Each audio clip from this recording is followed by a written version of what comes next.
Hello, everybody out there in YouTube land. Are we starting? And welcome to DC Fans United. So I've got, let's see, 3 special guests here with me. We have Unranked Chevron. He's a fellow YouTuber. How you doing tonight? I'm doing good. Ready to talk about stuff. Excellent. I'm glad to have you on. You know, I was watching your Sandman video earlier today. I thought that was really good. Yeah, it's funny because I got into Sandman just a few years ago, and it was a really deep story. And then bringing it back, it just feels really exploitative more than anything else. Yeah, that's too bad because, you know, I don't have the background in reading it, so I haven't been able to review it, but I could really tell that you had. So just kind of rubbed you the wrong way. Yeah, it's not. I mean, individually, there's anything wrong with it, but it just feels like that. It feels like Gaiman just kind of agreed to it for the money, and he didn't really care, and he was perfectly happy to let these other writers, play in his universe, and he just gave them a basic story idea. I'm just speculating. I don't really know what happened, but that's what it feels like. That's he's cool. I'm making money, that Showtime or HBO money, whatever, whatever show American Gods is on right now. So I feel like he's far and away from caring about comics at this point in his life. Yeah, you're probably right about that. it was really sold as being kind of Neil Gaiman's project, but he's got other writers too, it looked like. Yeah, it says, if you look in the credits, it says that the story is by Gaiman, but that the actual writers for not only that one shot, but for the 4 series that are coming after it, are all by different writers. So I don't really know how much input he had about the story. I feel like he just said, just don't blatantly contradict anything that I did, and you'll be fine. But other than that, I don't really know how much input he has into any of the individual miniseries that they're doing out of this. Huh. Okay. Well, see, I guess. Yeah, I'll have to come back to you on that. I'm real curious. But we also have my friend Martin. He's a cool guy, and Martin the Collector, and he is appropriately named because he's got over 1,500 trades, and he actually reads them. So I always like to have insight. Well, you know, a lot of people, they buy comics, but they don't read them. But this guy's got the knowledge to back it up. So thanks for being here, Martin. Hey, thanks for having me again. I definitely have over 1,500 trades. God knows how many omnibuys or omnibuses. Yeah. And I think I've only read like maybe 10% of my collection.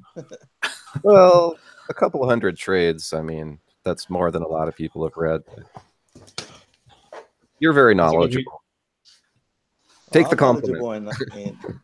I'm knowledgeable in some characters, but not all of the stuff I have. Oh wow! Thank you. Yeah, well, it's so hard to know everything. Like, you know more than I do. That's all I know.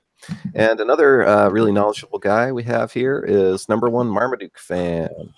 Thanks for having me on DC Fans United. Looking forward to chatting art with you guys. Absolutely. I really wanted to have your insight as you've got the, you know, you went to college for art, so you've got some good insight on this kind of stuff. Right, and I got to learn a little bit about doing art history projects with some of my professors too, while learning about how to make art. I've almost kind of become more of an art historian just based on how much I'm reading about it. So it's a blast. I think that a lot of the great talent in art history is going to be remembered as working in comics in the future. Really? Oh yeah, because a lot of them, because the academy's become all about conceptual art. When you think about it, the people who would have been the Michelangelos and Leonardo da Vinci's of our day. Well, where do you get work drawing beautiful pictures of the human figure? It used to be for the Catholic Church, but now it's in the comic book industry. Yeah, right. The Sistine Chapel and all that. Yeah. Yeah, and they only did that because that's where the money was back then. Yep. But it lasted. Not all the weirdo art that was surely there at the time as well. But yeah, that went to private collectors and stuff. You said, I think that we've changed in general though, because the secular art would be like a painting of you and your wife and your dog usually. So it would still have kind of a similar, I don't know, like a similar vibe to it. You're still trying to capture the person. Like they were the photographers of their day. You didn't have cameras, so you'd hire a painter to capture your image for future generations. And then today, I think it's all kind of obsessed with, like politics and being experimental. But we can probably get into some of that. When it's always fun to make fun of the conceptual art world these days. Yeah, modern art does a pretty good job of making fun of itself too. Now, I might have a bit of a minority opinion. I like modern art because that tends to be more abstract, and so it won't be a picture of anything in particular. Like it won't be a picture of a person, but at least it could be like beautiful abstract art. You could use color and shapes in a really beautiful way. It's when it gets into kind of like the weird political territory that it just sort of descends into chaos, I think. What about like this, the cliche modern art though is kind of what I'm talking about, like splatter paintings, right? And lithographs of soup cans. Like, oh, this is so deep. Like, no, it's not. Well, even Pollock. What's funny is I went through like a really weird phase in art school where I tried doing some of those things, and what I think they were trying to do is they were trying to see how far can we push painting, like how far, what can we do before it's not a painting anymore. And if you're a painter, that makes it really interesting. So like Pollock's big splatter paintings, there's not much to look at in one of Pollock's big splatter paintings, but if you look at one, they're actually really beautiful because it's sort of it's almost like I don't know, like out of the chaos comes beauty. It's like staring into the night sky, and the stars are spread all over the place. I think Pollock couldn't help but make beautiful paintings, even when he was experimenting with being as far out there as possible with his splatter work. Huh. Well, that's really interesting. I guess my whole channel is kind of like a testament to my weird ideas about art, because I did weird modern art for a while. So I still respect it, even as I've come to like the conclusion that I don't want to do that anymore because I like beautiful drawings and paintings too much. It doesn't just feel kind of lazy to you though? Like, I see a master's art, or like, it's just like I look at a George Perez drawing. I could never draw something that good. But I look at a painting that's just like a bunch of splattered art, or like paint. Like I could have done that, I think it depends. I think it depends on the artist. So, I encountered the lazy, stereotypical art student in school where one of them literally showed up with a blank piece of paper and tried to convince the teachers that it said something about the nature of identity in a postmodern age or something. But yeah, 100%. Yeah, there's laziness in art. I try to like distinguish the artist as a person from whether I like their work or not. Like I don't like a lot of Picasso's work as an older artist. I think he embraced ugliness too much, but Picasso had an insane work ethic. Like this man would wake up and make art until he went to sleep. And he was really brilliant, especially in his youth. He thought that painting like a cubist, it was his way of kind of exploring the world in a weird, bizarre way, which meant that he made a lot of ugly work, but he was a really diligent and maybe too smart for his own good artist in his own generation. So I think a big part of it is, you have to let them, I don't know, like live on their own planet a little bit, because artists are weird. Like an artist who is like Picasso, and he's going through World War II and the world's collapsing around him. It kind of makes sense for his art to go nuts. But if someone painted like Picasso today, I just say, oh, come on, dude, you didn't live through what Picasso lived through. You're just imitating what he did. You're not discovering what he did. Yeah, it makes sense. A man of his time and all that, and no one had done it before, so it really was original then, is what you're saying. Right, but if I were to paint like Picasso today, then I'd just be aping him. I wouldn't be discovering a style. I mean, that might actually be the good application for realistic artists, because I do value realistic art primarily because of the skill factor. It represents more time and effort to to get a product like that, and you can use it for more things like comic books. But what I think a lot of smart, realistic artists will learn from the good abstract artists, because they'll find an abstract artist who is a master of color or a master of composition, and then those ideas can outlive the artists from those time periods. Like abstract art isn't as popular anymore as it was back in the 1940s or so, but you could still learn from them and steal one of their color palettes for your work.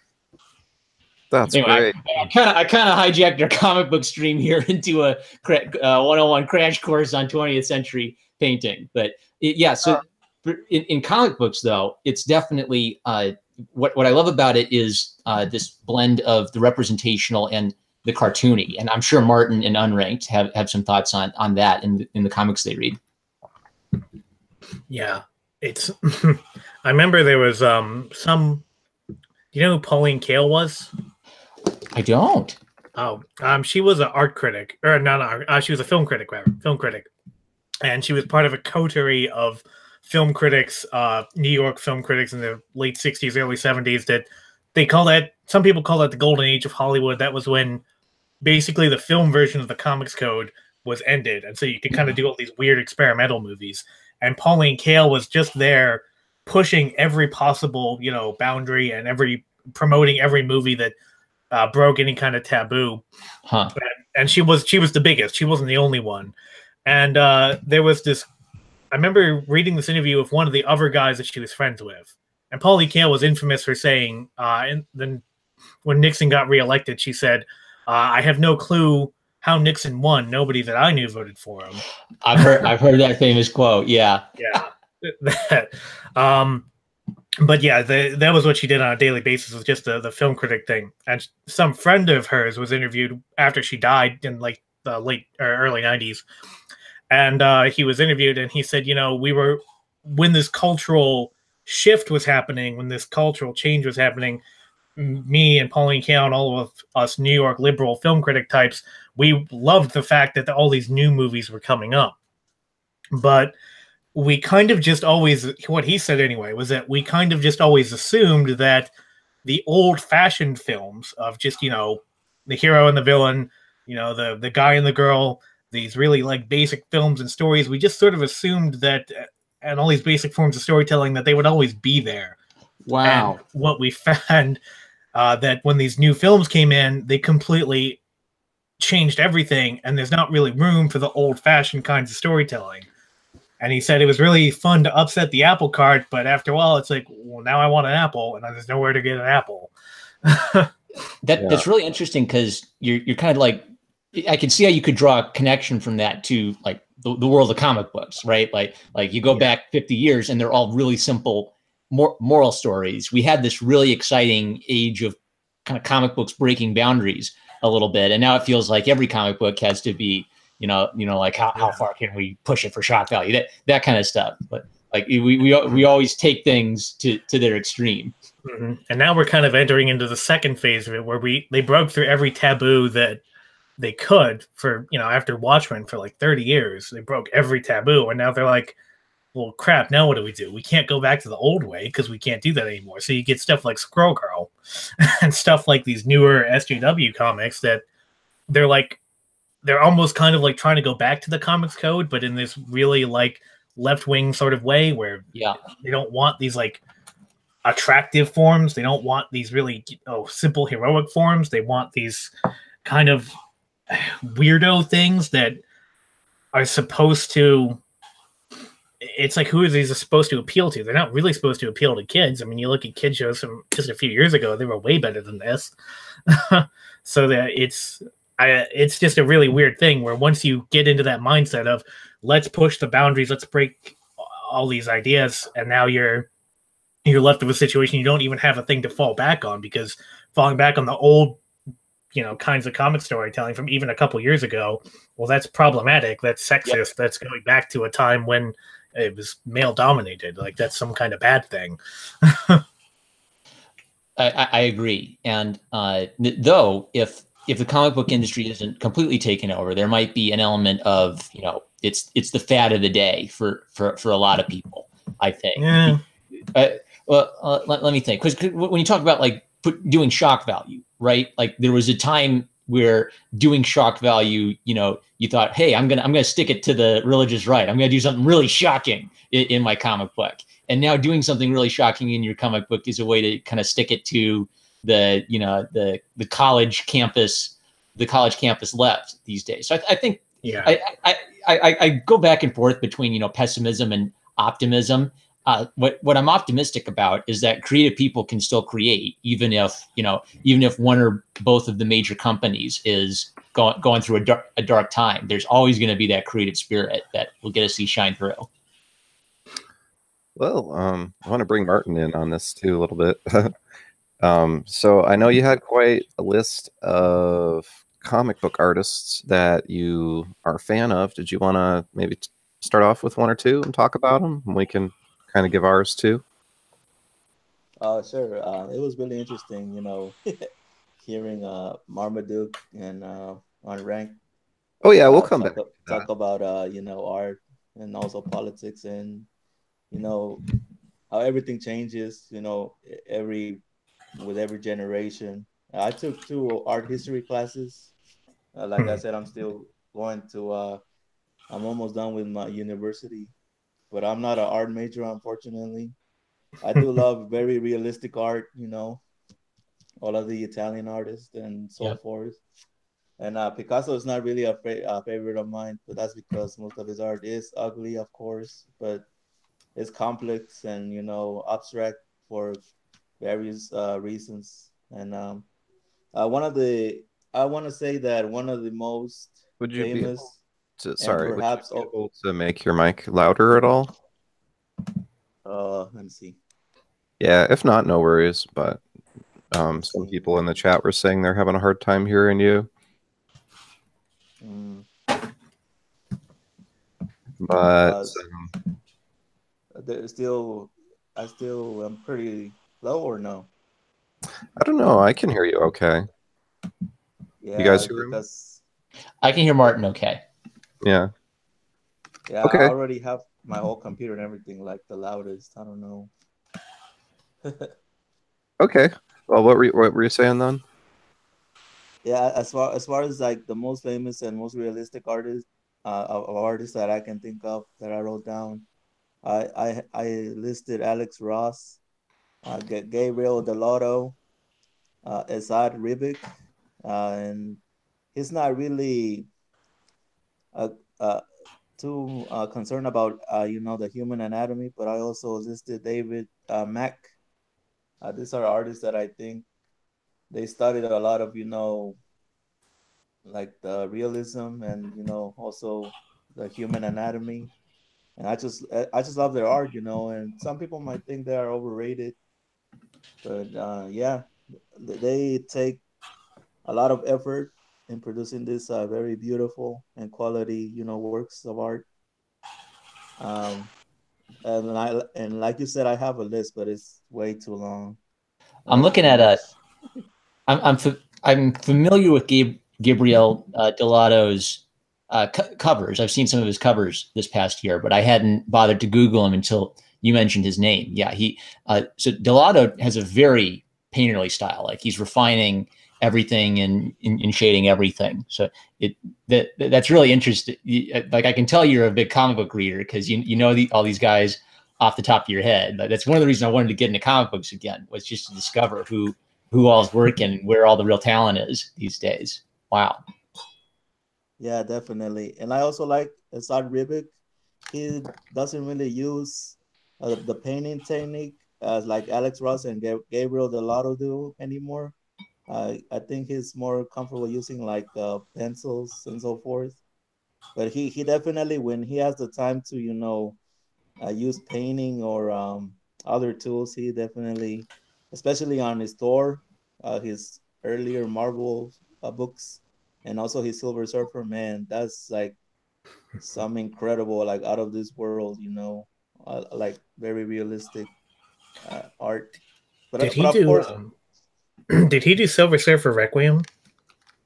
Yes, he did Silver Oh wow. Surfer Requiem. Also, he did a Namor story, which was very ominous and very kind of creepy because Namor was like, obviously he was the antagonist. He wasn't really a hero in that story. Huh. But I recommend those books definitely if you don't really haven't read much of like Marvel and you like complex and obscure, I guess, and epic tales with He awesome also art. he also did my picture here, the Superman picture. Oh, nice. Oh, okay. Oh yeah, that was for the Action Comics 1000. Yeah. Yeah, Yeah, just coincidentally, yeah. and Yeah, of he's course got you have great art. yeah, SR Rivik is so great. I just bought one of his most recent image works, which is called Versus. So he does all of the interiors. Oh, I forgot who does all the colors and everything else, but SR Rivik, Yeah. he doesn't really use his painting or digital techniques, but he uses a lot of like his penciling and inking. It's Yeah. still pretty good though. That was the very first Move the Needle book. yeah. It was where Diversity Comics got the idea. For which Yeah. Yeah, book? that the verses from Image. Oh yeah, I remember when he was talking about that. Yeah, that just wrapped up a couple weeks ago. That was a bit ago. Yeah, I haven't read any of that story, but I was flipping through the book itself. I was like, oh my god, this is pretty epic. And I mean, I'm very familiar with Assad Ribick's work on Marvel, especially like all of his Thor and also his like Jonathan Hickman stuff with Fantastic Four, Avengers, and Secret Wars. Hmm. Yeah, Damn. and I also mentioned David W. Mack because his art is kind of like very abstract, but he still uses like painting and all that, like very gorgeous techniques, and he's done very little work at Marvel, like Daredevil and a character named Echo, I think. But and also the Jessica Jones covers, all the Alias stuff. I wish he would do more stuff with Marvel, or he could definitely do stuff over at DC Comics, especially now that the Sandman universe is back on. But of course, this David Mack. I mean, he's a good buddies with Bendis. I don't know why he doesn't do more work with him. Do you Hopefully know he if will. David Mack has done much sequential art, or is he mostly doing covers? I think he mostly does covers now, but he does have his own creator owned like Japanese kind of story, but I don't own any of those, and I already forgot the title of it. But yeah, I like how Mac. It looks like watercolor to my eye, but I like how he uses it on sort of looser parts. Like he's got one of Miss Marvel, where Miss Marvel actually looks pretty good, where her scarf is sort of fluttering in the wind. I bet I could do a screen share, couldn't I? Hopefully not face reveal myself. That might be good. I'll see if I can do that. I'll see if I can learn that. But yeah, so Martin, I got a question for you. So, how do you identify like your favorite artists for your list? Is it just based on how much you resonate initially with the artwork, or do you ever like check out the artist and learn some of their process when you're discovering your favorite artists? well, my taste is very diverse, and the way I put my list together is artists that have like the same. I kind of have like the same techniques or styles, but not really. Obviously, every one of them are unique. Um, I really don't know. Like, I'm obviously I like all of the older art, like George Perez, Neil Adams, all of the artists who perfected, drawing the human anatomy and so forth, like that. Like very realistic art with pencils and inks. Who else do I really like? I'm gonna get a brain freeze right now. Who's that guy who used to do like all the Conan art? Oh yeah. I forgot his name. Oh, Frank Frazetta. Sorry. Frank Frazetta also painted, and I also like Dave Stevens.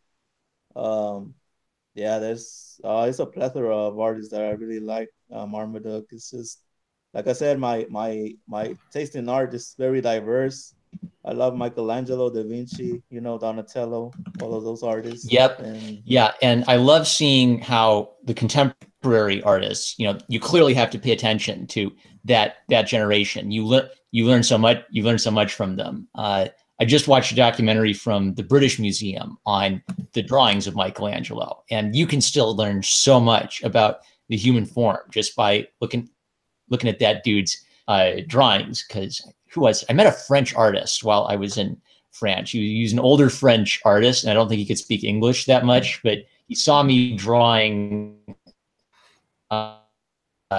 one of Michelangelo. I think I understood what he was trying to say. Like Michelangelo thought about how much people weighed and, you know, how their bodies would move. So he'd kind of like start in the middle of the body and then work his way out from there, which is why his people feel like, you know, they're stumbling over or tripping over themselves. Like you could draw a correctly proportioned human body, but that doesn't necessarily mean it looks like it's breathing and, you know, like they could move around and jump off the page.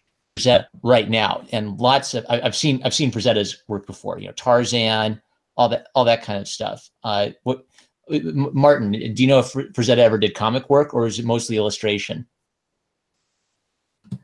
Frazetta definitely did comic work. He did like his older stuff was I believe it was like romantic comedy kind of comic books. They were all like romance in the comedy. And Conan the Barbarian, I'm pretty sure he did like a couple of those, but I do not own any of the Frank Frazetta Conan books, so I couldn't really. But as far as like, he did a lot of covers and just a lot of, you know, art to sell. And there's other artists that I really like, you know, not just that know about like painting and all that. Like one of my most favorite artists are Joe Kubert. May he also rest in peace. That Yeah. It's just amazing how very simplistic his art might look, but if you try to sketch his stuff your own self, it's gonna take forever, you know. Oh yeah, it's the kind of art where every single detail of it, you know, down to every little like muscle and sinew, is saying fantasy. You know, like everything is lit in dynamic light down to every little, you know, like bicep on John Carter. It looks like dope. Yeah, definitely. I'm playing around with the screen share. Oh, you're trying it too? Yeah. Yeah. Is it showing my screen? Oh. Whoa. I'm accidentally sharing like an infinite loop, so I'm going to try to turn off my screen share. There we go. Okay. Yours, yes, it is sharing your screen. So when I look at it, I see, there you go. There's Superman. Super. Nice. This is Jose Luis Garcia Lopez art.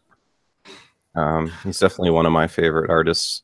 He does a lot of the really iconic art for DC that you'd see on lunch pails and coffee mugs and stuff. It's all based off of what he did. He basically made the house style that we see so often. Yeah. Damn. And he still draws today. It's really cool. He had a story in Action Comics. Costume. The New 52. Yeah. Yeah, with the knee comic. pads and the armor and stuff. And the stupid, you know, for the guy who's invincible, don't want to skin my invincible knees. His boots look cool though. Yeah. See what else we got. I do like the really iconic Wonder Woman. Yeah, no kidding. Yeah, I for some reason I confuse Garcia Lopez art with like Jim Aparo and George Perez. I don't know. I've done that before. But, yeah, they look really similar. You know, they were all doing that house style. Like I was looking at Jonah Hex covers, and they would switch between those artists, like you're saying, and I wouldn't necessarily know who was who unless I looked them up. Yep, always gotta look for their signatures. Yeah, I really appreciate it when artists sign their work. Dang, you're just making me. Sorry, I was just saying you're making me want to go to my library and get all like the old, you know, like top 20 greatest Batman hits, 20 greatest Superman hits books that had all these kinds of had all this kind of art in it. Yeah, I really liked this style. I think it's pretty awesome. It's freaking awesome, for real. It's amazing. I like it. He's definitely one of my favorites. I'm still waiting for Sergeant Rock and all of the older DC runs to get an omnibus. I mean, Oh, they already printed House of Mystery and what else did they print? They're printing those out in omnibus form, like brand new and quality paper and gorgeous, colors. I definitely I can see them print Sergeant Rock and Enemy Ace, Unknown Soldier. I really want to have all of the Joe Kubert and Bernie Wrights and stuff. yeah, it's cool his sons still draw. Andy and Adam. Oh yeah, yeah, Andy and Adam Kubert. Uh, their styles used to be very similar for like a good decade, and then they just absolutely changed. Does Adam still draw as much? I haven't seen him lately. Yeah, Adam Kubert, he's still doing a lot of stuff. He was doing the Chip Zdarsky, Peter Parker, Spectacular Spider-Man, and he was That's also right. doing the Mark Waid all new Avengers, and he does a lot of stuff still. And Andy Kubert, I don't know. You said the last work he did was Challengers or something. And it Yeah. was looking pretty bad. I don't know. Well, I've heard better things. More recently, how do I turn off screen share?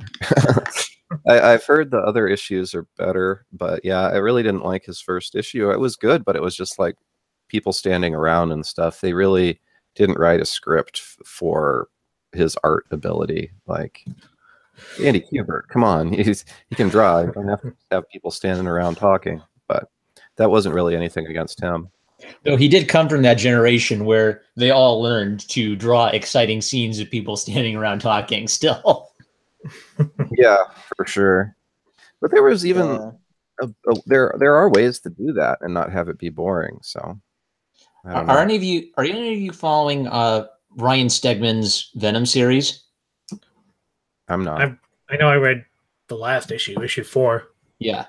I have a feeling DC is going to snatch up Stegman soon. He's really great on Twitter. He shows his pencil art.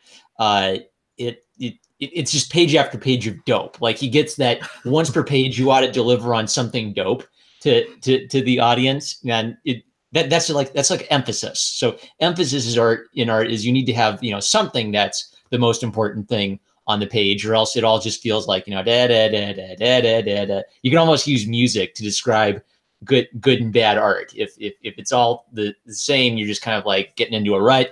But if you have like a big Venom filling the page, then you're remembering to spiced up with a little variety. So I have a feeling that Stegman is got a real solid career ahead of him. Yeah, I mean, other than right now at Marvel, they don't have any real top tier artists except for him, Mike Deodato, and maybe 1 or 2 other people. Yeah. So Marvel doesn't keep him, then yeah, they're really screwing up, even more than we thought. Yeah, I'm trying to think of who they have right now. They still got some pretty cool artists, but I'm gonna mention them on my list later. If you say so. This might be a semi-art related topic, but even if you're not interested in doing art, one of the best resources I've ever gotten is called Drawing Magazine. I think they still publish it. It's the same people who publish Artist Magazine, and they just feature like high school age to college age to professional grown artists who specialize in traditional materials, which means they get a lot of really talented people with solid perspectives on the fundamentals of drawing, all the subtle things you have to think about while drawing. So that's a great magazine if that style is something that really speaks to you, because it changes the way you look at a lot of comic book art too. When you think about, like, even when I look at like the profile pic that Martin's got of it looks like Batman with his face sewn together. Like you can see like how light is handled in that, and it wraps around his face and like really puts a lot of emphasis on the wrinkles in his forehead. But where's that come from, Martin? I'm really interested in your profile pic and wanting to know what that's from. That's from the ever amazing New 52 Dark Knight run by David Finch. Did you enjoy it? Would you like recommend it to a normie like me? I would probably recommend reading everything that David Finch wrote before that. because his run isn't exactly like incredible in any shape or form. Mhm. But mostly I only bought it because of the art. Yeah. I've always really enjoyed David Finch's art, especially because he comes from the background of studying with like Mark Silvestri, and he also learned a lot from Jim Lee, and you can tell that from his work in the '90s and early 2000s. Only thing I know about that run is that that's where the what's her name, White Bunny or White Rabbit came from. Oh yeah, all those amazing characters they introduced, and then they did nothing with them at all.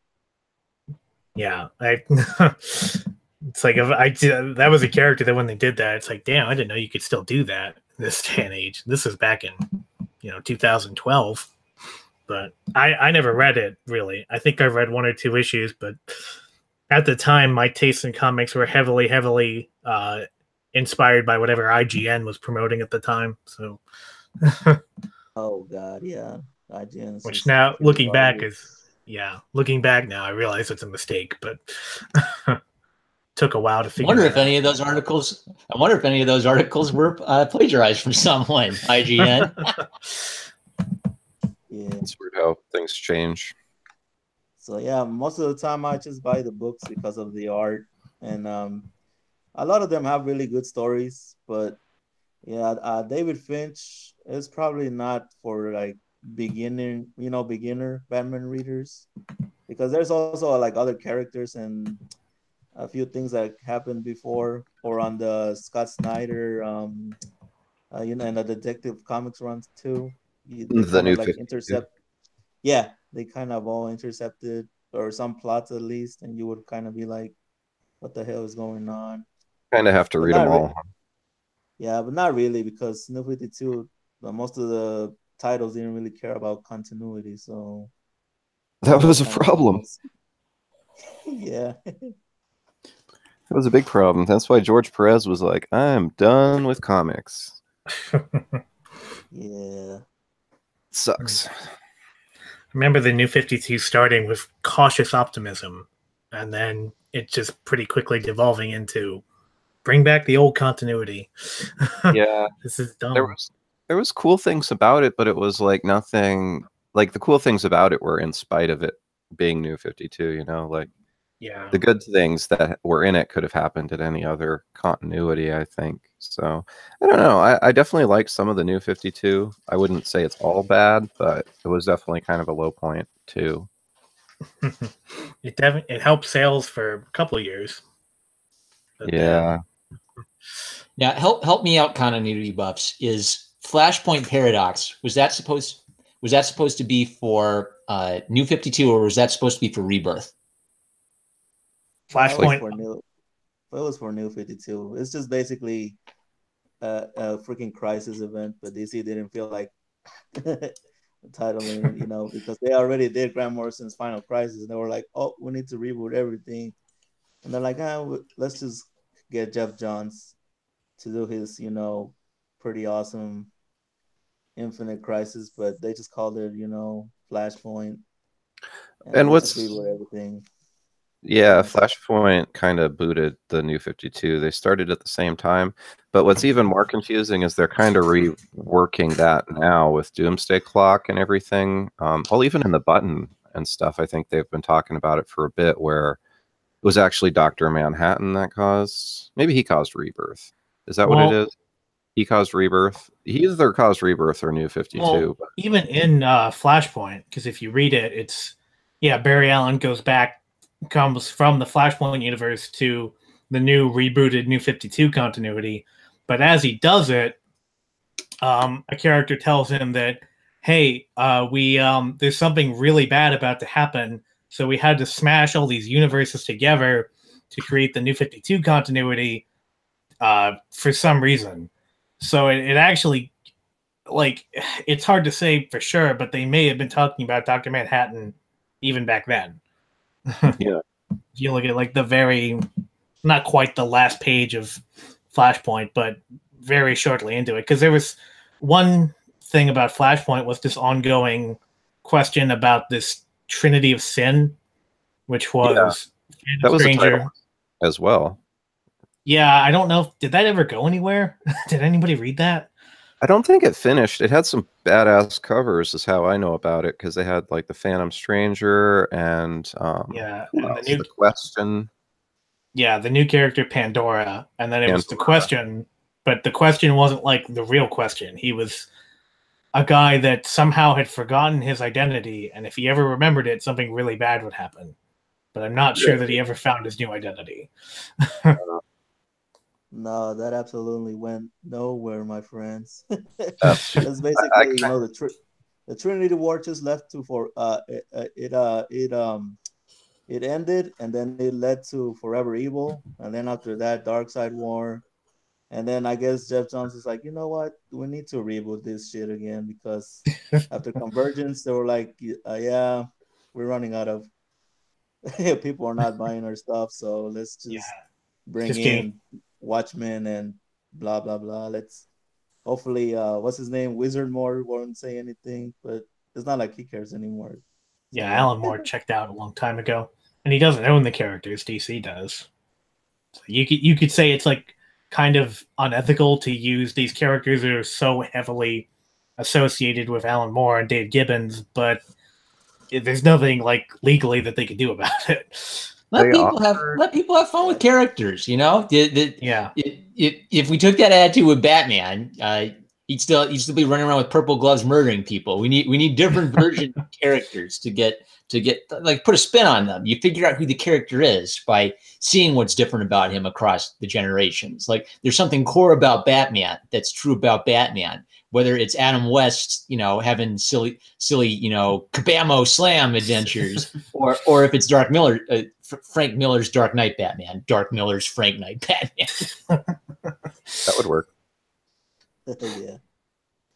Yeah, for sure. You know, I think Frank Miller may as well just played ball. Like he had to have known DC had better lawyers than he did. And you're talking about, I got another train coming by. I'm going to mute my mic. But yeah, Alan Moore, screw him. I mean, he gave up on corporate comics a long time ago as well. But I wouldn't even say screw Alan Moore. It's just like he had to know his books were gonna be selling and those properties were gonna be used. It's like, why not just take some of the money? And you're like what I wanted to come back to when you were saying Batman.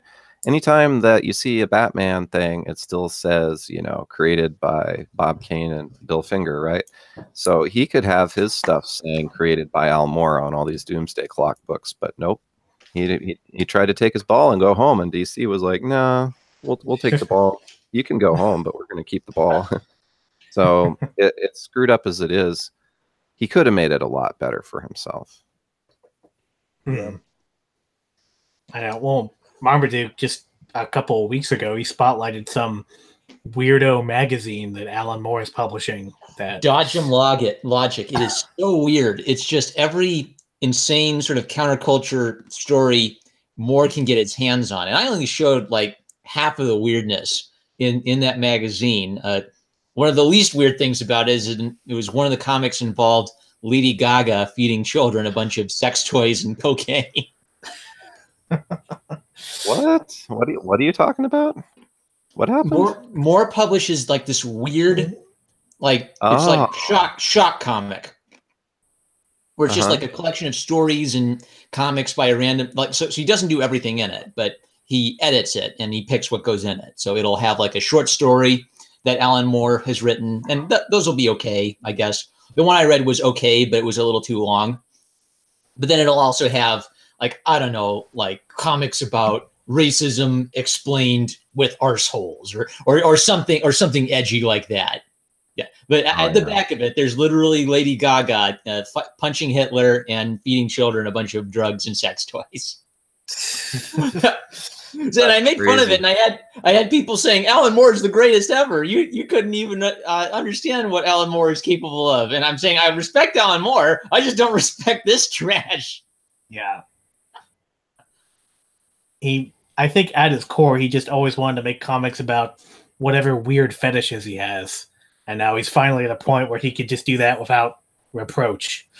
Well, he's got some sort of pagan religion that informs him too, because the short story I read by Alan Moore is about this atheist who pretends to be a Was it Batman?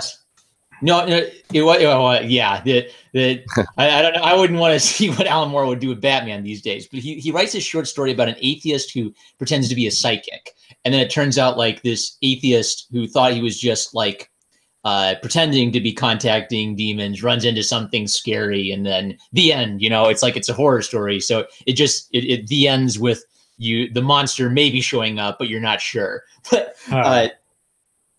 But like his whole point was that like the atheist doesn't understand the I don't know, like the cryptic spiritual like terrors of the unknown of the universe. So he's a really odd duck because normally you'd kind of see the counterculture of the 70s, for example, like a lot of the underground comics. Those people were, you know, bucking against like the Christian culture of America. But for Alan Moore, he's just bucking against everything, it seems like, and he's got his own like pantheon of weirdness that informs his writing. I think he's a Gnostic, not a pagan. Okay, does he have like a god that he actually worships, like some sort of? I think it's some kind of like weird scorpion god. Okay, I don't know. It gets like, I think you could probably write a whole book about Alan Moore's weirdo spiritual beliefs, but. Glycon, an ancient snake god. Okay, the Wikipedia says at least that's what Alan Moore worships. Okay. Yeah, snake, scorpion, whatever. It's kind of one of those weird. Yeah, I thought I remember reading about how much Watchmen and some other stuff they did was inspired by Gnosticism, which is basically a heretical form of Christianity. That, right. Like Dr. Manhattan is basically the Gnostic demiurge. Okay, that makes sense because the Gnostics thought flesh was evil, and Dr. Manhattan has transcended flesh, and that's why he doesn't really get people. He doesn't get kind of like when he has sex, he'll like duplicate himself and he'll experiment while he's with his girlfriend, because Dr. Manhattan is kind of like lost touch with the physical world of human beings. All right, that makes a lot of sense. I just put two and two together live on here. Watchmen. I do like Watchmen. Well, some guy had a video about how it like ruined superhero comics. Oh yeah, I saw that. It's like that was the ultimate upsetting the apple cart that we're still feeling to this day. I like Just Some Guy, but I didn't really agree with him on that one. Like, it didn't ruin comics. It's silly. Yeah, I mean, Alan Moore himself is, as weird as he gets, but he's kind of said the same thing where, like, the comics that he did, Swamp Thing and V for Vendetta and Watchmen and The Killing Joke, that they subverted and deconstructed superheroes, and then that inspired a whole generation of writers, both his contemporaries and the people that came after him. That inspired them to kind of do the same thing, but they weren't as intelligent, they weren't as creative, they didn't have the background understanding of why he was doing this, so they just did a whole bunch of like shock value things and a whole bunch of like throwing stuff at the wall just to kind of try to get a rise out of people. So it's the difference between you doing something and you prompting other people to do a thing. So if you say Alan Moore ruined comic books, that's like a hyperbolic way of saying that he inspired trends that aren't exactly that fun. Like, it's not fun when every comic book is trying to be Watchmen, but it's not necessarily his fault if that happens. Well, I think too, it's going to be diminishing returns regardless of who the creator is. So it's not just Alan Moore. You see it in Superman comics and everything else. It's not as great and as passionate as when the creator was doing it in a lot of ways, I think. So it might just be a general trend of all our characters being from several generations ago, and maybe the people that are in charge of them aren't necessarily doing the research to back it up, or just don't have that same love for the character. I don't know. I feel like this is I miss Larry King Undead. I feel like this is the point where he'd jump in and start talking about like all the creepy perverted art like the Superman artists used to do or something. Kurt Swan. Yeah. That They were more repressed back then. And things. Well, and they were probably more financially desperate too. Like, okay, wait, it was Jerry Siegel and Joe Shuster, and Shuster was the artist, right? I think maybe. So, I I know. just think of both as the creators.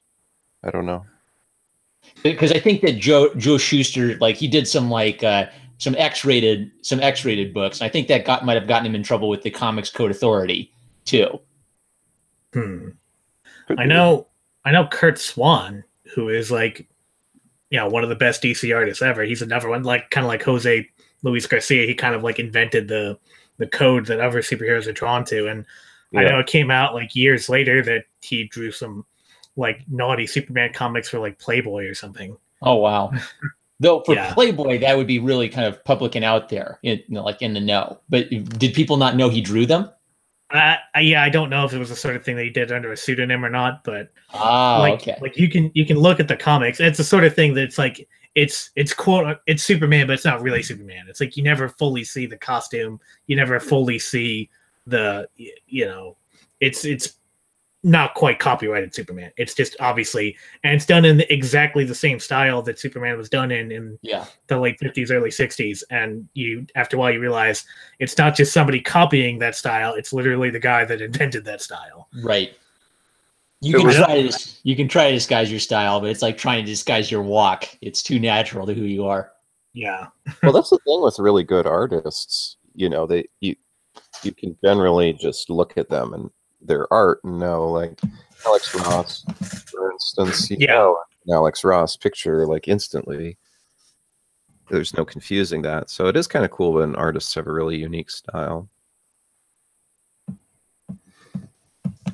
And I know Bruce Timm, he's done a whole bunch of like naughty pictures of of Harley Quinn and stuff. I can vouch for that. I think everyone could have picked up that Bruce Timm did that based on what's in the show. Like there's so many naughty hints in that show that are that are well disguised.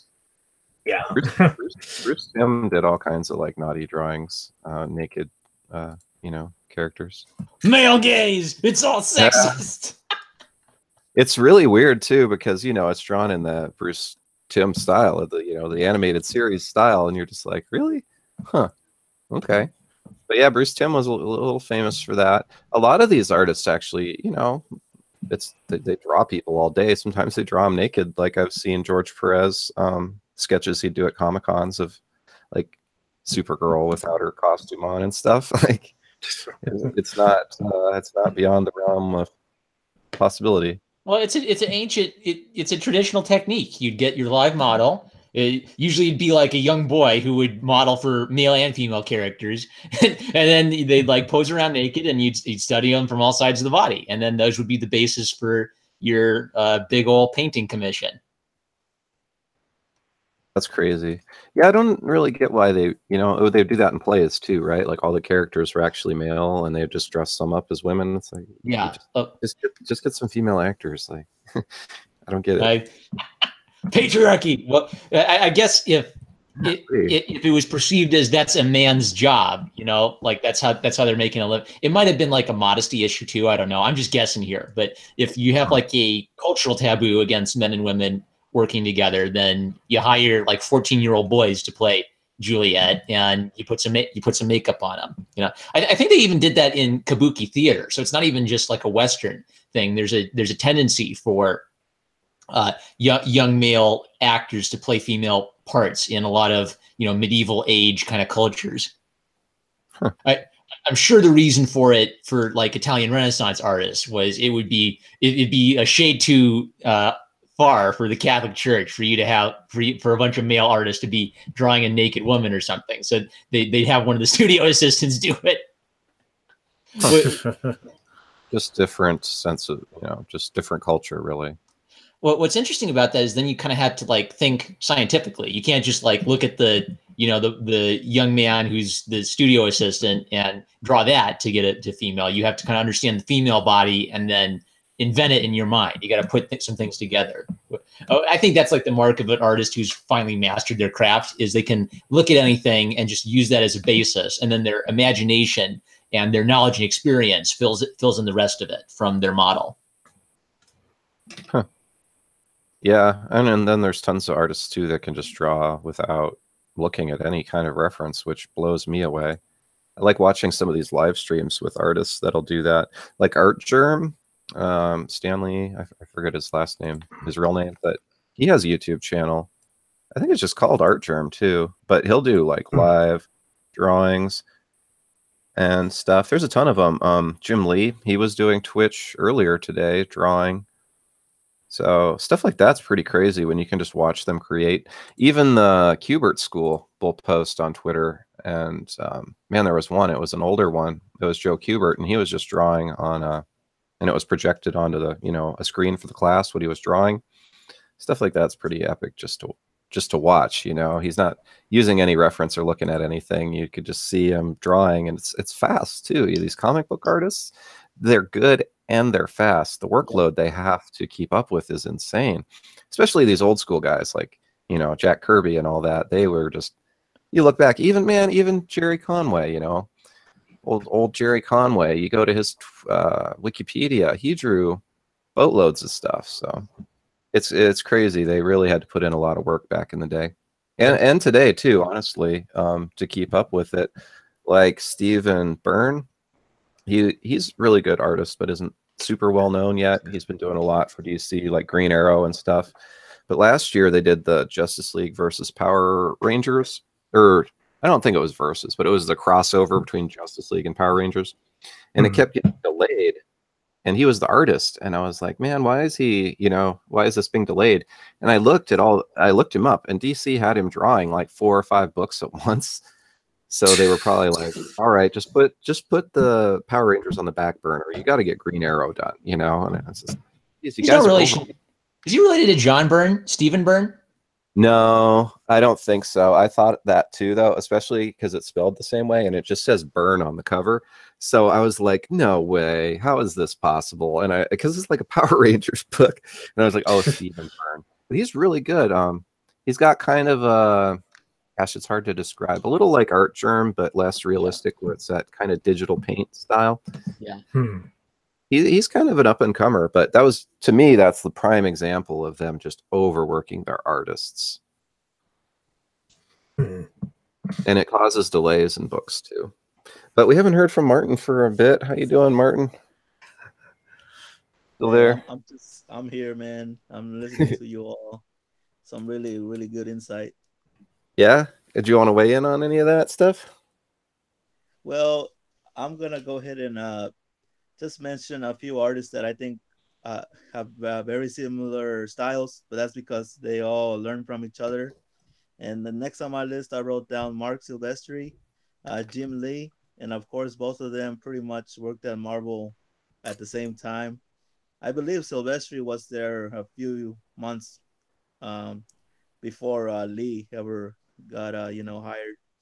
But you can definitely tell their early work, how it's very similar. Even today, both Jim Lee and Marc Silvestri, like their styles are a little bit similar, although Jim Lee has changed a lot.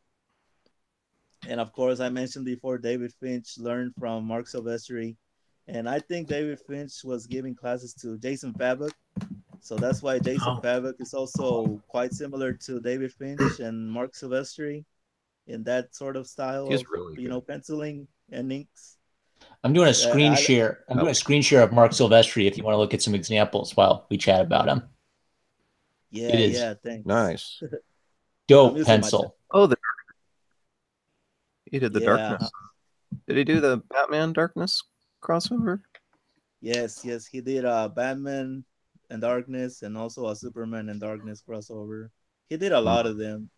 He worked on the Darkness. That's his creation. That's his baby. He really worked on some of that's his creation, and he also did a few Witchblade. But of course, Michael Turner is the creator of the Witchblade design. Oh, yeah, we got to talk about Michael Turner too. Oh, and another person I kind of forgot to mention, he's very similar to these guys I just mentioned, and that's Tony S. Daniel. Yeah, I was just Especially gonna say when, him. yeah, especially when he started out and on his run with Grant Morrison on Batman, and all the stuff he's done by himself. You know, whenever Nightwing took over the Batman mantle, and then his New 52. Of course, you can see like his style hasn't changed too much, but he's always really awesome when he comes to when it comes to like drawing Batman and the Bat Family. Although Oh, when he he's tries to draw like the Justice League, Wonder Woman, like their faces are, especially like the noses, he makes them like too shiny. It's kind of weird, but I still uh, love his art. I like. Yeah, I'm just a fanboy of his because I thought his Wonder Woman looked freaking amazing in Damage. Oh man, Yeah. Yeah, he's definitely one of my top ones. Tony Daniel, I wrote him down too. He's got that super detailed style that doesn't look like it is in a way. Like I don't know, it's just crazy good when you see just the penciling, even without the inks and the colors. It just blows me away. But because he's he's balancing it. The faces are quite simple, but then he puts a lot of love and detail into their uniforms and things. yeah. Oh, this he's was his cover. That definitely last one. sorry. This one, That last one with missiles, the Superman one where he's holding the missiles. this one, That was yeah, Action. This one's his Action Comics. Yep, 1000 cover. really. Oh, I wish I got this one. It was an exclusive. Ah, They did well over 20 exclusives for different Gosh. Comic Cons and comic shops and stuff. Yeah, I'm sure for a milestone like that, they're gonna milk it as much as they can. They really did. It shipped about 500,000 copies. Yeah. Unfortunately, my LCS still has a lot of them on the shelves. Yeah. Ooh, that's bad. You know, mine, I think he moved them all, but I was surprised because I didn't get there that Wednesday. I got there the next Wednesday, and I figured I'd just get whatever was left. They still had all 9 of the main variants plus the main cover to choose from, and I was like, really? Oh, wow. Might have overshipped. I think they, are hoping that it would be more of a collector's thing. And well, maybe it will be, but we'll see. I think it will be to an extent. I don't know. Some people were buying them online for a lot, or like $20 or $30. Oh, wow.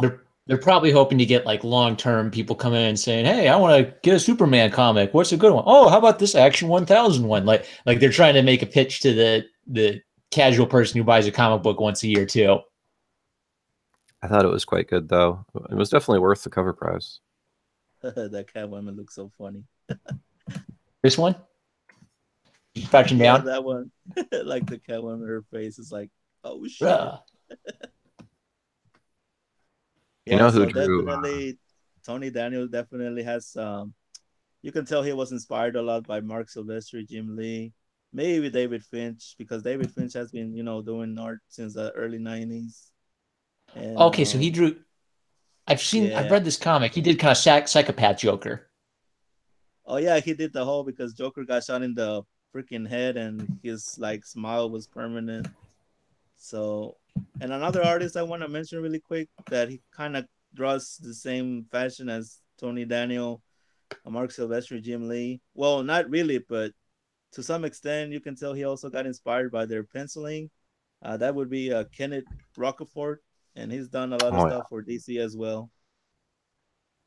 Would you say Rocafort has Rocafort with an F? Okay. Yeah, everyone gets to watch my typos here. Rocafort. A Fort with an A. Yeah, sorry. Comics. But wouldn't you say, Martin, that he has a very unique style? Like you can see Kenneth Rocafort's art, and it just stands out like as unique, especially when it's colored. Yeah, but I think when his earlier art, when he was working at Image and all that, he definitely copied a lot of like the Barbarella. Yeah, Barbarella Yeah, #1. His style was very similar to like Jim Lee, like the 90s. You remember when everybody used to draw the women with slim waist and all that? But that's how Really his art style. Yeah, that's how his art style used to be. Or that pose where like they're twisting in midair, right? And like they angle their hips up. Oh, he got in trouble because some feminists didn't like that he drew a cover to Teen Titans at one point. Right. Really? Yeah. Well, I remember they were giving J. Scott Campbell a lot of grief recently. Yeah, It never ends. They never want us to like take a break and say, finally, let's just enjoy some comic books. We've always got to be arguing about how so-and-so artist is sexist and problematic. Yeah, and then the artist that's being critical of the other artist for doing that then goes and draws a sexy picture himself. Yeah. So, Yeah. like, at least be That's consistent. That was the cover I was talking about. This one, Which sweet. one? Yeah, Teen Titans number 1. Cassandra Okay, Sandsmark right there. Because she has a slim waist, or because she's supposed to be like 17 or something, and she's got these huge boobs. I think that's the problem. And there was some feminist that freaked out about it, and it was actually Brett Booth. He got in trouble for defending Rocafort. Wow. It's something that he's kind of salty about to this day. Bleeding cool. So I'm not gonna click on that fake news. Oh yeah, I can see how he'd get in trouble with some feminists, definitely. Yeah, like even in Sideways, you can kind of see it with some of the female characters he draws. Sideways, though, he didn't write it, but man, that Sideways guy is kind of a creep in the first issue. Did you read it? I'm not haven't sure. decided that. He just his gimmick, right, is he can rift from place to place, basically teleport, and he knows where he's going.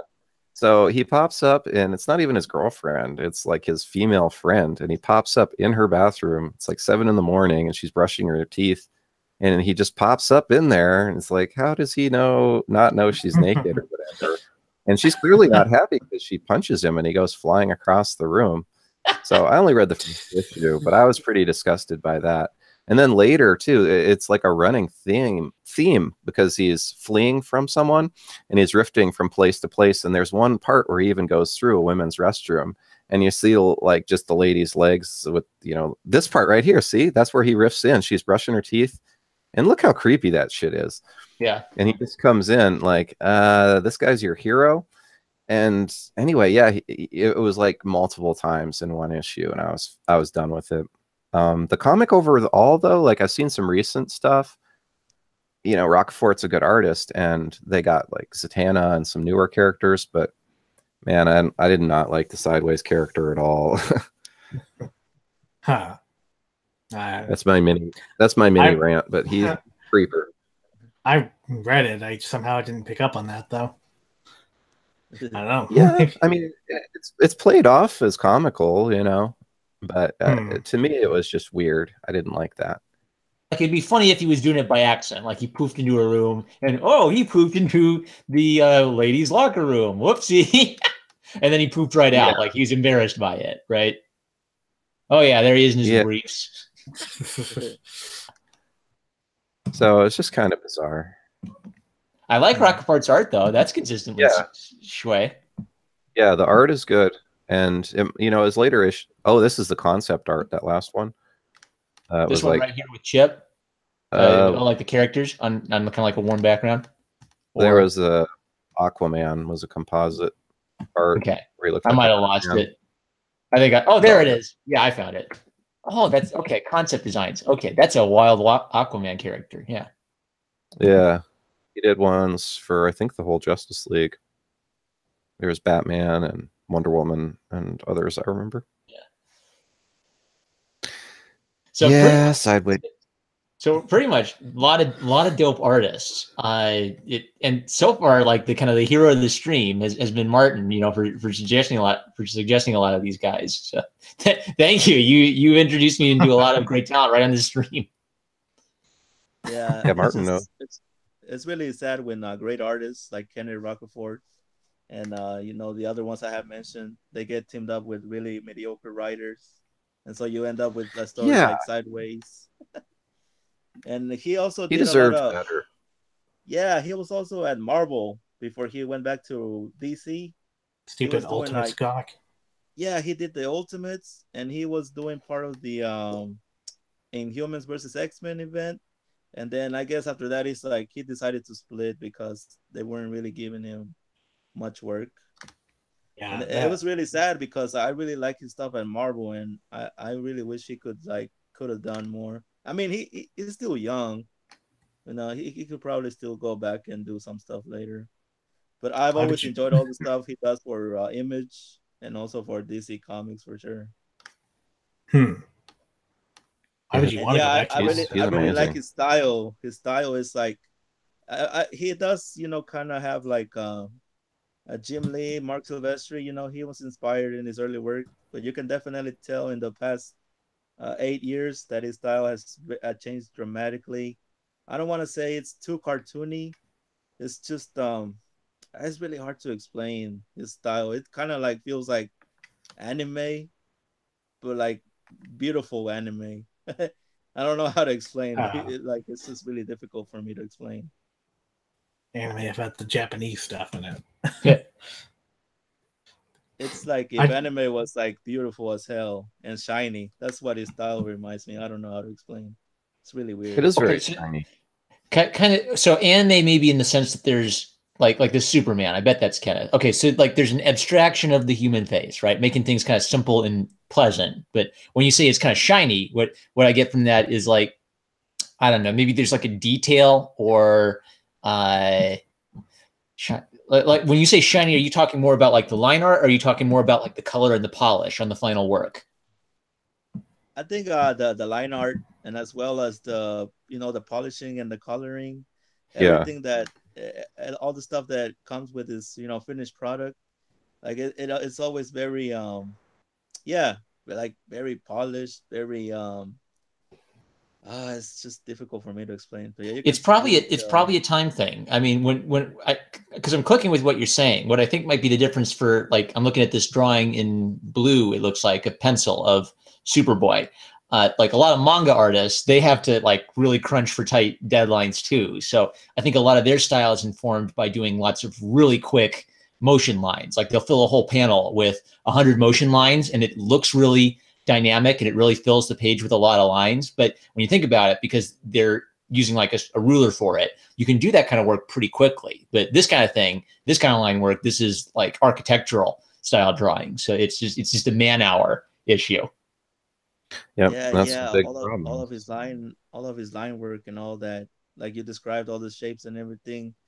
It's not exactly like dynamic and perfect at all, but the way he places all this stuff, all the just to make it look it's just his style. It's just very unique.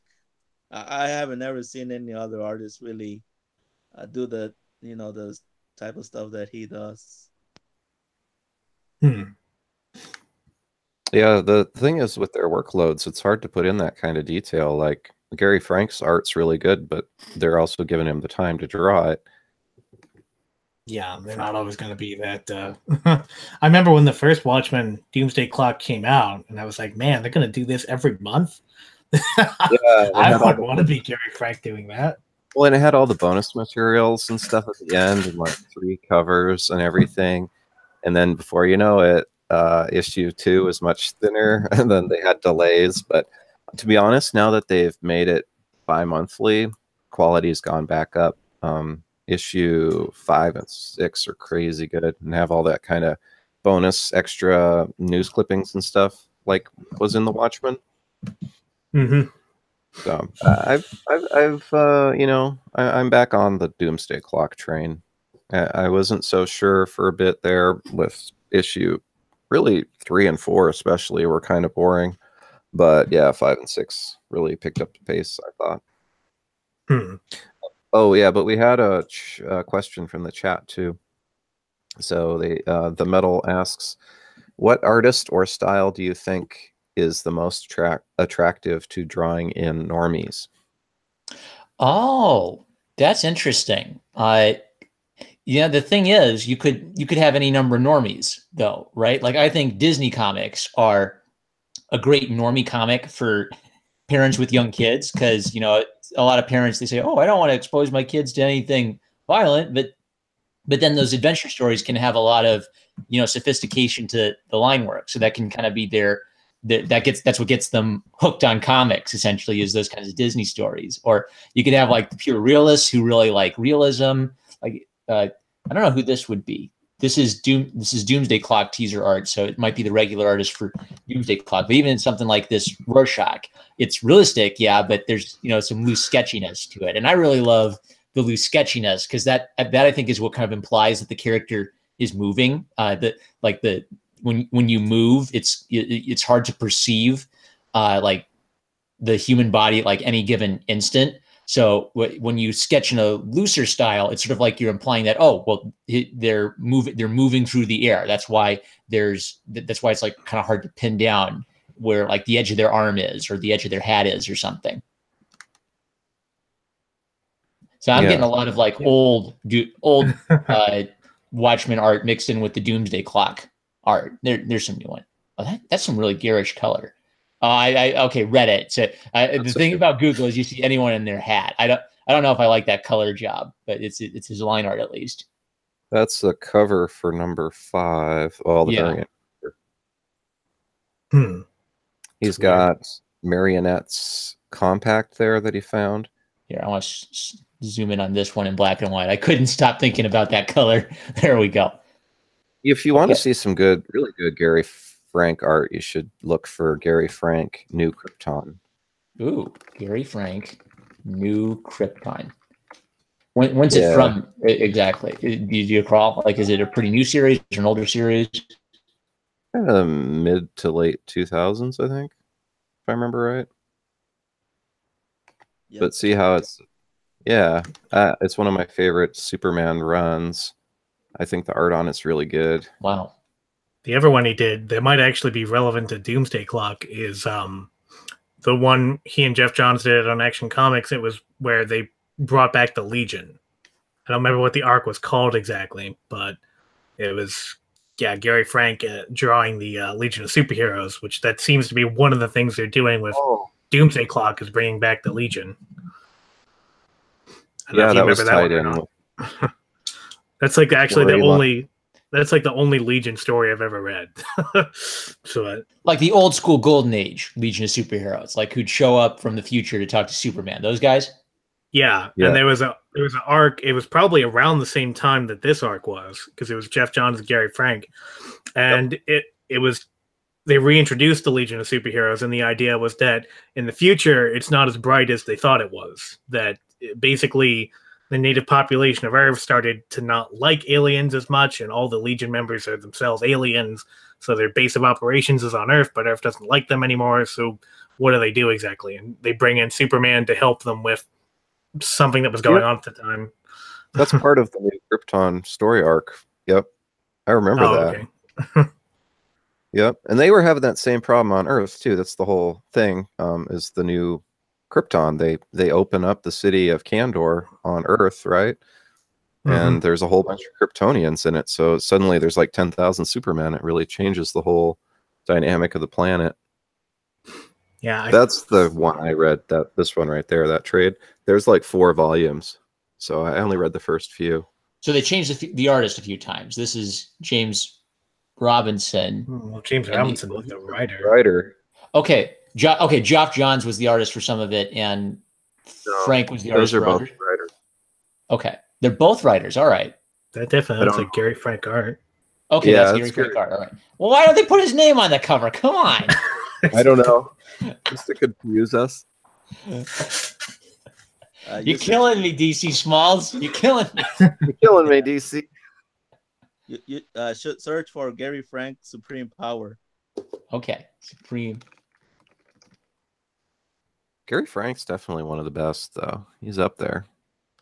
I think he's another one that if you give him look at the difference between the black and white and the color on this one. So there's this black and white, and there's the color. I guess. Well, it's a garbage little image anyway, but so that's probably part of it. But yeah, Squadron Supreme by Gary Frank. Is that right? Is Supreme Powers the same as Squadron Supreme? Yeah.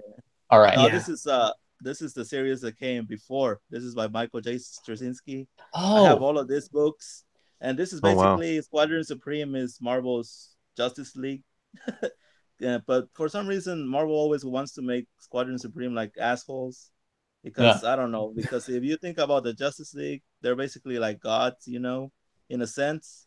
And so Squadron Supreme, like Hyperion, is practically Superman, and this guy on this cover who is what's his name, Black Hawk or some shit. I forgot his name. Nighthawk. It's How about basically Batman?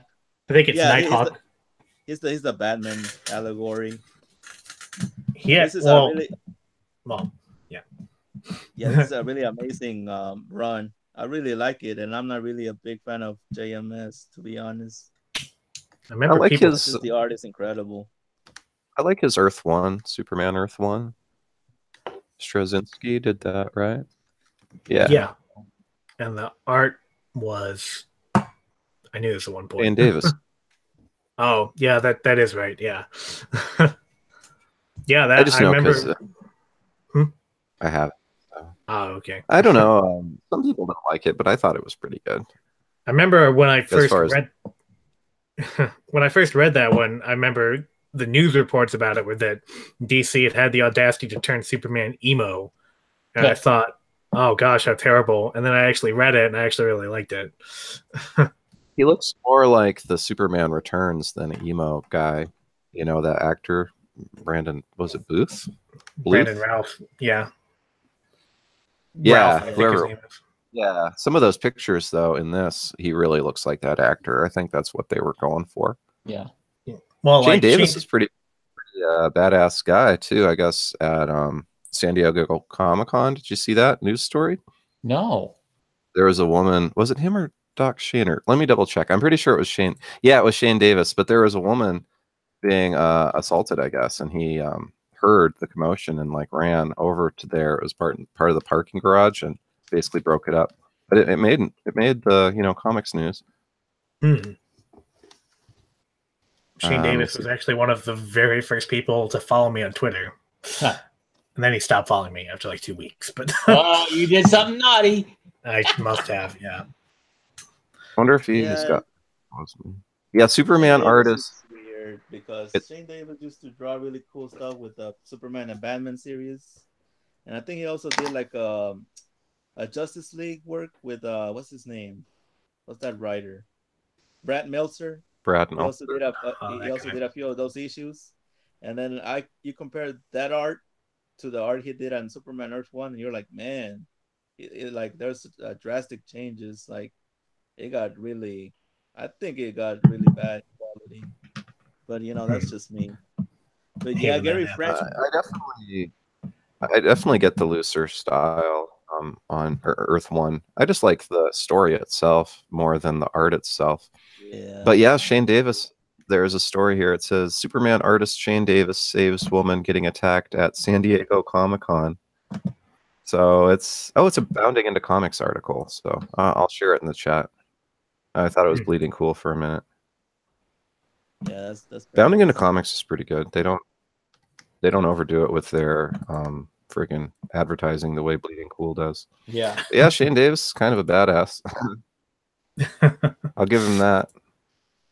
Yeah, But yeah, you're right. That run, I know it was a lot of Ed Benez too, but that Brad Meltzer Justice League had a lot of good art. yep. I guess, yeah, you're right. It is better than his Earth One art, but I liked it. I thought that Superman was pretty badass, and like Lois and Jimmy even get some good moments, like in that first volume. Superman's under red sun radiation, and they and it's crazy, but essentially they chain up like a chain to Superman. Jimmy and Lois do, and pull him out of it with a tow truck. So they had to put their lives in danger and run in there and basically save Superman. So little things like that I think are really cool, and I like the writing. So Superman Earth One, I recommend it. Straczynski still got some nerves for all the shitty stuff he did at Spider-Man, especially I don't even. with what's his name, Joe Quesada, whatever. Oh, really? What happened? Well, they ruined their marriage. Oh, There was a story. There was a story where Gwen Stacy got impregnated by freaking Norman what's his name? Osborn. The Norman Green Goblin, Osborn. yeah. Yeah. One And of the then Clones worst. came back as if Clones didn't get on my nerves and over fucking used on Marvel. But yeah, it's stupid as fuck. that sucks. Yeah, at some point I saw people like Weaponized Dirt Rage and a couple other ones praising J. Michael Straczynski's Spider-Man run over Dan Slott's. It's like, Dan Slott's isn't exactly a masterpiece, but Straczynski did a bunch of really stupid stuff on Spider-Man as well. So I really don't get that. But One More Day wasn't his fault, though, oddly enough. Wow. Marmaduke's back. But because One More Day was Joe Quesada and Aubrey Sitterson trying to each individually work through their divorce. Wait, Aubrey Sitterson? Yeah. Aubrey Sitterson was involved in One More Day? Yeah. What? Yeah. He wasn't the main guy involved, but he was one of the people that thought this was a good idea. I wonder why he didn't do a good G.I. Joe. I wonder. Yeah.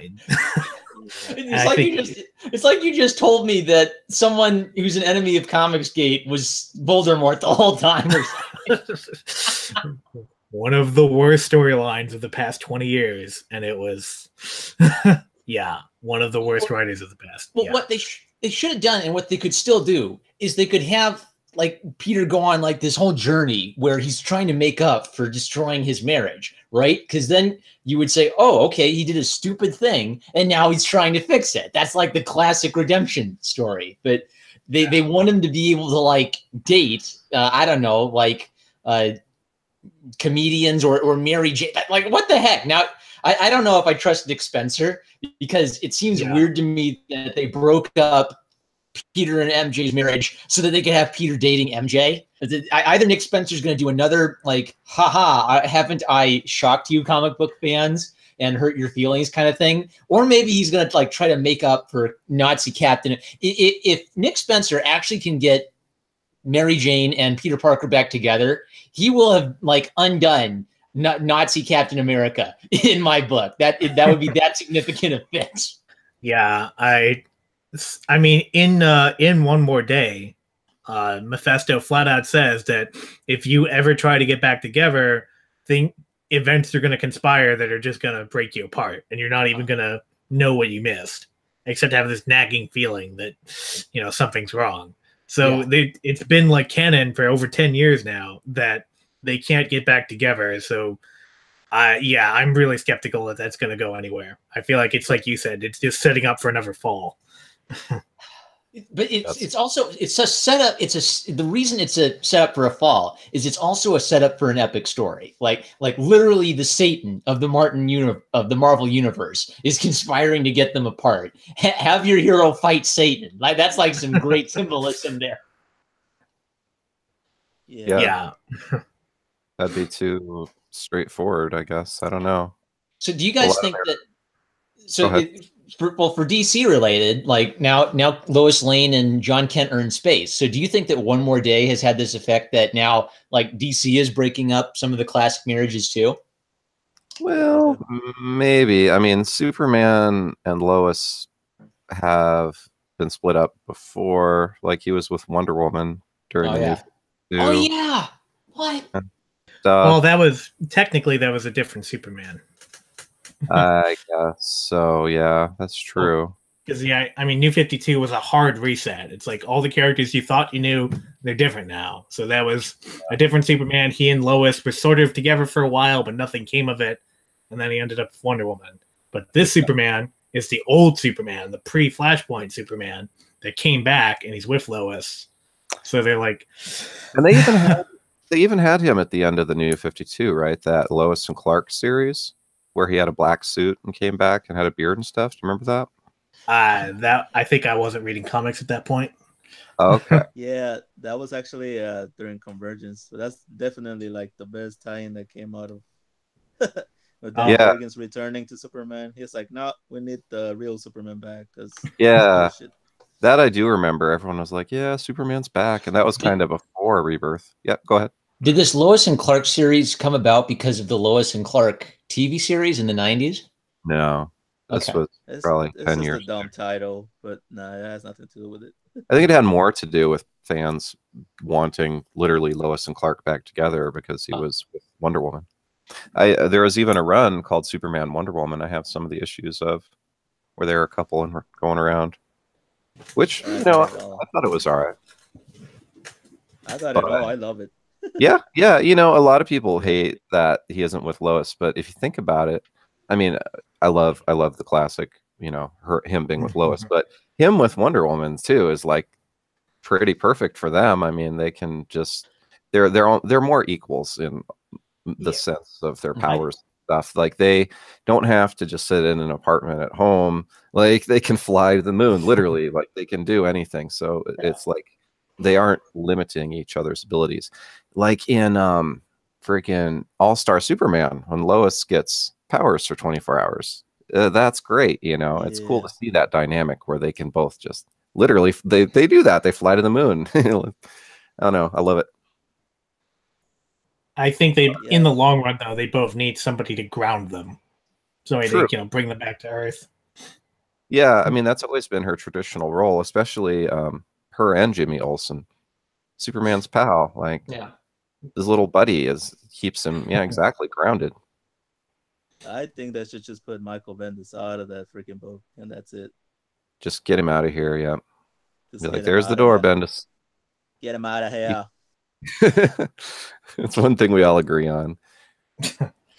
Wait, I was cautiously optimistic when he came over, but from what I've Ooh. seen and what I've heard from the issues I've read, it's pretty rough. But Yeah, I just it's I just don't get why you would start him on Superman of all things. Like, why not put him on like do what Kirby did? Give him your lowest selling book and have him make it your best selling book.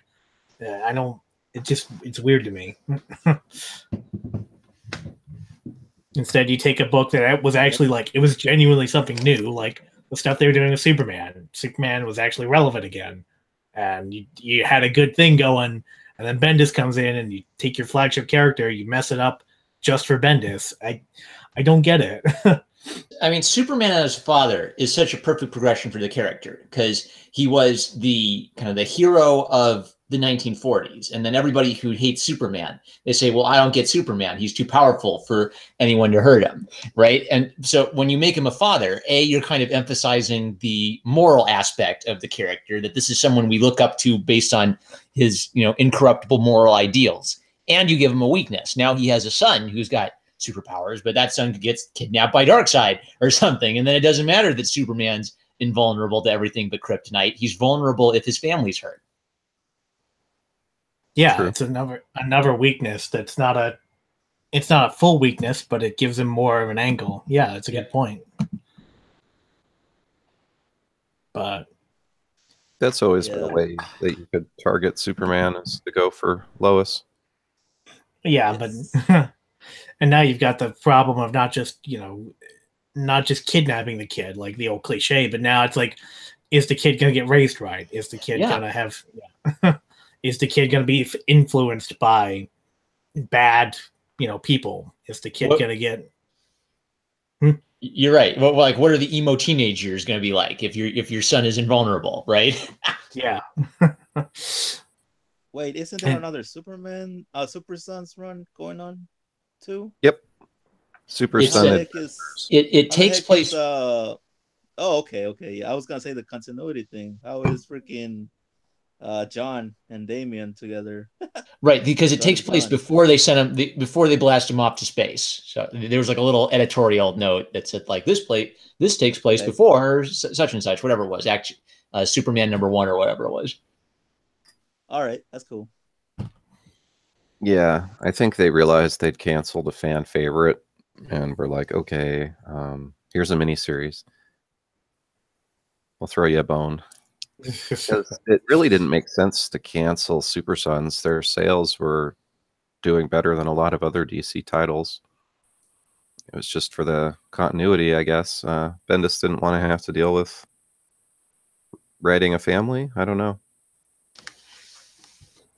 Lame. What should I go? So, all right. So I think I've had a couple combos like with past guests you've had, DC, where I've said like, I'm pretty new back into comics. Like I've been back into comics for a year now, but if I want to go back to like maybe the past like 10 years of DC, and I'd be really interested to hear from Martin on this too. What are some good highlights for me to pick up from DC since I left? Well, that's a very hard, question to answer because, like I said, I have a very diverse taste. And the thing is, I'm not really concerned about continuity. I know there's Yeah. a lot of people who love Marvel because continuity has been also Valiant Comics. Continuity has always been solid for many years now. And DC, they don't really care about continuity. But as far as stories, I would definitely get like Elseworld type of stories. Like you could Yeah. definitely get Superman All Star by Grant Morrison. Oh, that one was dope. Yeah. Yeah, you could get Red Sun by Mark Miller or Yeah. Millar, however you want to call him. Yeah. It seems like DC shines a lot when they say, "Oh, here's another universe where we're gonna put a twist on our character." Yeah. Yeah, with the all Elseworld stories, I would definitely check Jeff Johns' entire Green Lantern run because that's amazing. And speaking of art, I wanted to mention Ivan Rice and with Ethan Van Sciver, I believe, or however you say his last name. But Skyver. Yeah. Yeah. Yeah. Sinestro those Core guys, War. yes, the art for those guys on everything they've done. Or also check out the Aquaman run by Jeff Johns and Ivan Rice or Race. I think it's Oh man, Reese. that's Ivan Reese. Is yeah. how I. Well, the proper way to say it in Spanish, Ivan Reis, but I don't know how you would Oh, say it in English. Rice? Yeah, it's How'd you say it? Ivan Reis. With a Yeah, in rolled Spanish R. it's Ivan Reis. Yeah, Right. Great. That's cool. Yeah. He's super famous though, dude. He's on my list too. You're right. He's like, honestly, he should be on everyone's top 10. He's Yeah. crazy good. yeah. Somebody got upset last time because I said I liked him way more than Neil Adams, but I mean, Well, they're both good, but gosh, I don't know. That's actually tough. yeah. I guess I mean, Neil Adams back in his prime, Neil Adams was amazing, but not in the last 15 years for sure. Oh, sure. Yeah. I mean, I would compare they're both at their prime, but I'm probably with you too. Like, Ivan's just really good. He did the art on Blackest Night, or was that someone else? I think it was. Let me double check. You could That also makes check a sense. lot of Batman stories, man. But like I said, it's Yeah. way too many stuff. He did It's too all much the stuff for me to recommend you. It's just the headache, sorry. he did all the penciling on Blackest Night, so that should tell you something. And he's still doing it. I mean, that's what sucks about the Bendis run. He's got like literally one of the best artists, and it's just kind of wasted. Yeah. Yeah. Oh yeah, What's that's up? another thing. That's another situation when you have really great artists, Jason Fabok and Ivan Reis, and then you pair them up with freaking Bendis or writers who don't really give a shit. But That's almost at the Oh, you point ch- where you can just, if you really respect them, you'll just look at their pictures and you'll imagine your own story while enjoying the pretty pictures. oh yeah, like the Frank Miller Batman and Robin All Star. It had amazing art, but I heard the story was complete shit. So Well, it's kind of like Plan 9 from Outer Space or something like that. It's like the story's really weird, but as long as you sort of take it for what it's worth, it's actually really entertaining. Right, like Green Lantern being trapped in a house where everything's painted yellow. I think Frank Miller was trying to have a little fun there. Batman just being yeah. borderline crazy the entire time. I'm Yeah, the goddamn Batman, yo. Yeah. Yeah. Jim Lee put in Oh, some work. speaking of Earth One, I forgot to mention my favorite Earth One title. You should definitely check out Earth One by Jeff Johns and Gary Frank, of all the great artists. Batman, right? It's yeah, the Batman one. It's freaking it's funny because Batman is like a total noob. It's basically Jeff Johns, Dude. year one. But it's freaking amazing, man. You should check out all of those volumes. Well, definitely, it's a fun read. There's a YouTuber named Crumble Point, and do not mention Batman Earth One around Crumble Point because he will go into detail about how much he hates it. Really? Yeah, yeah, Jeff Johns is on record saying that he hates Batman. That he really just doesn't like how overpowered Batman is. So Batman Earth One was, what if Batman had no clue what he was doing? What if his gadgets just randomly failed? What if? So I remember reading it. I remember thinking that was interesting. And like the guy said, I mean, it's like Martin said, it's art by Gary Frank, so it can't be. But it's a very, very different take on Batman.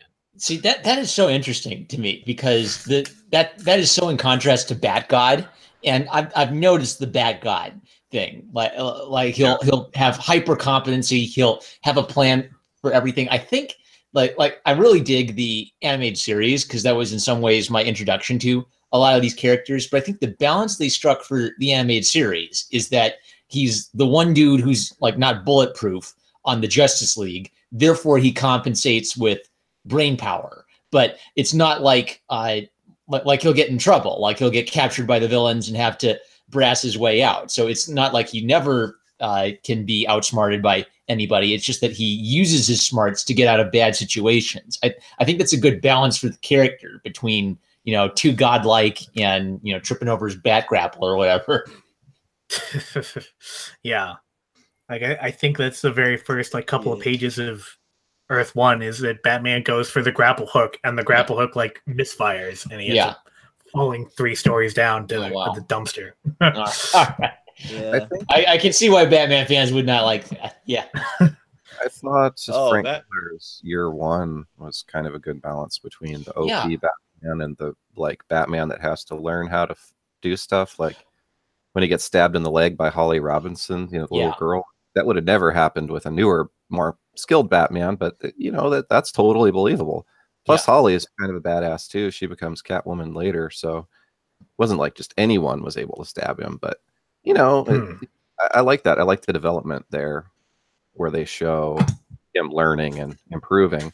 I haven't read Earth 1 though, so I can't speak for that. But I thought Year One, probably my favorite Frank Miller book.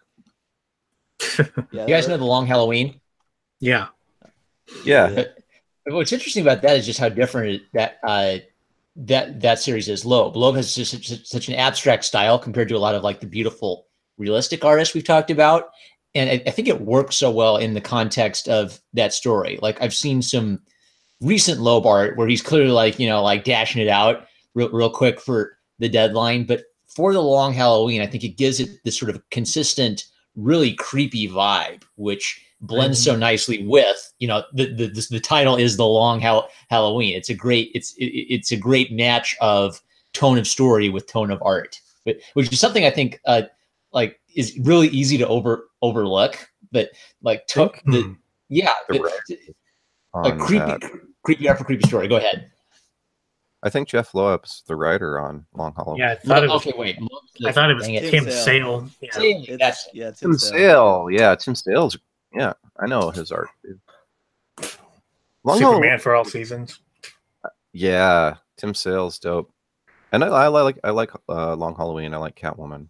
I'm a Catwoman fan, so she's pretty cool in that. I wish I still had. I gave away my issue of Catwoman #1 from the 90s. I think it might have been the first time they gave her a series. With Jim Balent on art.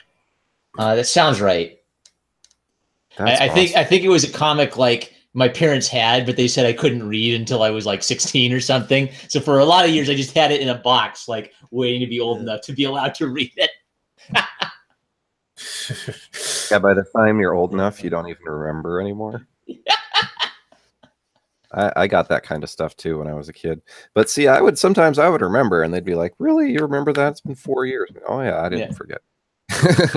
Teenage Mutant Ninja Turtles. I my older brother had to convince my parents to let me read Teenage Mutant Ninja Turtles when I turned 12 or something. So that was an experience. The comic was a lot more brutal than the cartoon. It was definitely. So, at 12 is probably the appropriate age, I'd think. I read Dark Knight Returns when I was 10 years old. I got scarred by Dark Knight Returns when I was 10. I couldn't believe what I was seeing. Oh man! Back then, I thought it was a masterpiece, but now I'm like, man. Really interesting. Okay. So that's a controversial opinion, Martin. Do elaborate. Nah, because when I was younger, I was it was nothing I've ever read before. I used to read Batman and a few other DC and Spawn books, but not a lot of Spawn, obviously. But I was like, man, this is some this is it was well written. like the art was kind of ugly when Klaus Janson left, but it was like, I think it's because the art got really fucked up like halfway towards the end, that when now that I appreciate it much less. But like the entire concept is just kind of silly to me. And plus, I'm not really a fan of Frank Miller anymore. Okay. So, but Batman Year One is still my all-time favorite Batman story. Yeah, Batman I still is my most favorite character of all. So sweet. I always got a better vibe from Batman Year One than The Dark Knight Returns. I think it's just a little bit more down to earth, and that like The Dark Knight Returns is kind of shocking in just how over the top it is, and Batman Year One has a similar energy to that, but maybe it's a little bit more grounded because it's a young Batman at the start of his career. yeah. Oh, and also plus Dave Mazzucchelli doing the art. And Yeah, Frank that Miller, helps. Oh yeah. Yeah, it's Frank Miller, calming down, and I mean he came off doing an amazing job at Daredevil and Marvel, and then his first Batman work was Dark Knight Returns. So I guess since it was his first Batman project, I guess he kind of didn't have as much his thinking process wasn't as well developed for sure. Yeah, well, even if like even modern day art, if you look at his art on that he did for the Daredevil 600 variant cover, it actually looks really good. And then you look at some of the art he did for the Dark Knight Master Race variants, it's really rough. Yeah. So it's like even nowadays he still draws Daredevil better than Batman. I don't know what's up with that, but Yeah. The worst is when he draws Superman, though. I'm pretty sure he hates Superman. I don't believe that Frank Miller hates Superman. And the reason why is he's got this great quote where he says, I don't want to see the sweat under Superman's armpits. I want to see him fly. I think he got the rap of hating Superman because of what he did to Superman in the Dark Knight Returns, where even that version of Superman, I like that version of Superman because it's a deconstruction of the Superman character. Like he's a government stooge, but it kind of makes sense for Superman's morality to make him a government stooge, right? He's all about God and country. yeah. Even Even then, I'm sorry, I'm not saying you should always do that to Superman. I just mean like if you're gonna like do a bad version of Superman, that's like the most humanized bad version of Superman I can think of. yeah, it's not the Injustice one where he's just murdering people left and right. Yeah, that's part of my problem. I mean, I know Injustice is a fan favorite, but I don't like that. But because I don't like the Superman parts of it, like that's stupid. And you can have an evil Superman, definitely. Like, but if he gets hit with black kryptonite or whatever, it turns him evil. But I don't know. It just seems it feels like a bit ham-fisted to say that if Superman kills one person, he's going to become like a Hitlerian warlord type of guy. It's sort of like that's a little bit too on the nose with the moral of the story. I think a better moral of the story would be that he's still trying to be a hero, but it's sort of like he's lost his some of his sympathy for human beings over time. Like he's less than he was before. Like to make an evil Superman, you kind of have it kind of has to be a completely different character. Like he couldn't have been raised the way he was, and you just become Hitler. Yeah, and it's like his pregnant wife and all that. Yeah, it's fucked up. But yeah, he wouldn't go to that extent to do all that crazy stuff. Yeah, it's like no. I mean, well, if you play the Come, well, yeah, he loses everything in that too, and he goes the other way. He's like too good almost. Like Lois he becomes a lot more authoritarian afterwards. True, but he doesn't take it to like the extremes of Injustice Superman, though. Like he still won't kill anyone. And what's kind of sucks is that like the games make it seem like that it was, if you just know the story of the games, I don't know how many of you played it, but if you just read the story of the games, it seems like there was a slow creep up to him being an authoritarian overlord. That it's like he gave into his darker side when he punched the Joker through the chest, and then he started slowly strong-arming governments to basically crack down on every kind of injustice possible. And then it's only in the first game when he starts capping people that disagree with him, that's like the moral threshold that he's no longer Superman anymore. And then you read the comics and he's killing people everywhere. He like took out a third of the Green Lantern Corps basically single-handedly. It's like, and he like killed every single parademon that Apocalypse had. So the comics just took it up to this incredible extreme that the games do not hint at all. So you could have, because I think the story for Injustice was originally done by Paul Dini, who's somebody that, you know, understands nuance and stuff. And then they gave the comics to Tom Taylor and, you know, Comicsgate supporter Mike Miller. And the comics weren't supposed to do well. And they and it ended up being a big hit, but it goes to 11 so quickly.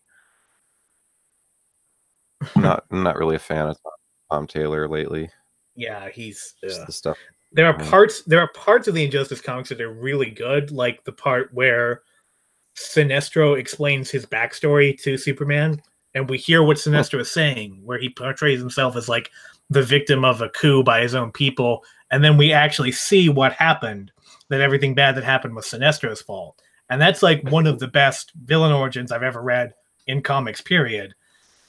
But then you just get the ham-fisted stuff where like Catwoman goes on this really woke speech about like gay marriage or something to the president of the United States, and that's somehow why Superman came into power. So it's really hit or miss. I've seen panels of Injustice Green Arrow going off on political rants too. Yeah, that doesn't surprise me, but yeah. Well, you know, I still might. I didn't care about Injustice at all until I saw like a full gameplay of Injustice 2. I was like, man, they did a really good job on this game. And yeah, so the game. Cool. Yeah, and so I bought Injustice Year 1 and Year 2, like the complete collection trade paperbacks. I haven't really read them yet, but I know what happens in Year 1 pretty much. Yeah, they're okay, and there's elements to them that are really good. Like I actually, you know, before any of this Comicsgate stuff started, I actually liked Mike Miller's art on that. But yeah. But just the story becomes just much more nihilistic as time goes on. It's really annoying. Yeah, didn't we already kind of have like Superboy Prime go all evil and yeah, yeah, we've already seen that. Infinite Crisis. Yeah, Beautiful. Yeah, so and in Countdown to he's in a right. That was at the end of Infinite Crisis where he turns evil and then he flies off and then it's Countdown, right? And he's I think so. He was in the Sinestro Corps War. Oh. Yeah, he was. You're right. Man, he did a lot in that era. Yeah. Character, that evil ass Superman. I kind of hate him, to be honest. He was no good. Yeah. Well, he's supposed to. Yeah. Go ahead. Well, he's supposed to be like the whiny, entitled, you know, fanboy, basically. Oh, really? Yeah, that's part why Jeff Johns created him, or at least reinvented him for Infinite Crisis, was I think he was just tired of hearing people complain on internet forums. So he turned Superboy Prime into a version of that. Gosh, he's terrible. Like, he just destroys Earths because he's like pissed off. Like, he flew through Earth 15 and just blew it apart in one issue. I was like, what the hell, dude? Jeez. this guy's got problems. Yeah, Earth 15 was not ready for him. He killed the whole Justice League and then just straight flew through the planet and blew it up. Jeez. pretty brutal. Yeah, he really was OP. At least Superman Prime from the future, you know, the golden one. That was a badass. Another douchebag. Yeah, I get them mixed up. It's like Superman Prime 1 million is the gold one. Yeah, it's supposed to be like all golden and stuff. It's all weird as hell. Now, is that the same guy just in the future, or is it totally different? Yeah, it's the guy from the future. Well, I thought they were different characters. Superman Prime and Superman Prime. Actually, you might be right. I honestly don't know anymore. Goku could beat him. No, he couldn't. Shut up. Superman Prime 1 million. He looks like he's solid gold, but he spent over 10,000 years just chilling inside of a sun, building up solar radiation. And then he's so OP, he flew all over the universe just learning too. So he's like super smart. I just read like a wiki about him, but he even like kicked in the doors, the gates of heaven and hell, and like learned all the knowledge there too. And like he's basically just ridiculously OP Superman. Like, I think that's where All-Star Superman ends. Whenever Superman enters the sun, this is a theory, but I believe that's what Grant Morrison wanted to do, because he was also like in charge of the whole 1 million project from decades ago. That was. Yeah, so that's a cool part about it. Is that why he put that in then in All-Star, where like if Superman absorbs too much sun, his cells start to break down? It's weird how he was dying, and then at the end he goes into the sun, and then like in a million years he becomes like Superman Prime or whatever. Yeah. And it's a the basically a nascent form of Solaris the Sun Tyrant that sort of forces him to lose his powers, and it's Solaris the Sun Tyrant that's the main bad guy in DC 1 million. Okay. So he suffers a major defeat in All-Star Superman, but he comes back in the 854th century or something like that. Yeah, I think so. That's when stuff starts to get confusing. Yeah, and it's like how much of that is even canon anymore. That's one thing. Me is I'll learn like 3 different origin stories for one character. That's another thing that kind of sucks with Bendis, is he's retconning all this Superman stuff that's been around forever, changing the origin stories. Like this new villain's killed every single Kryptonian except for Superman and Supergirl. So that changes a lot, you know. There's no Argo, there's no Kandor, there's no anybody, there's no Zod. Like, what the hell, you know? So I don't even know what they're going to do with that. I think there's still a Zod, because he was because he's in the Green Lantern series right now. The Hal Jordan. Yeah. Well, I guess the main villain comic lied to me then, because it said he killed every Kryptonian, but I was kind of thinking that every Kryptonian asterisk except the ones we want to introduce later. Yeah, for real. And there's that whole thing too, and what was it? That 4-shot Justice League No Justice. They unleashed like a whole galaxy or worth of new planets too. I don't know if you read that, but part of it they let out. Yeah, that part.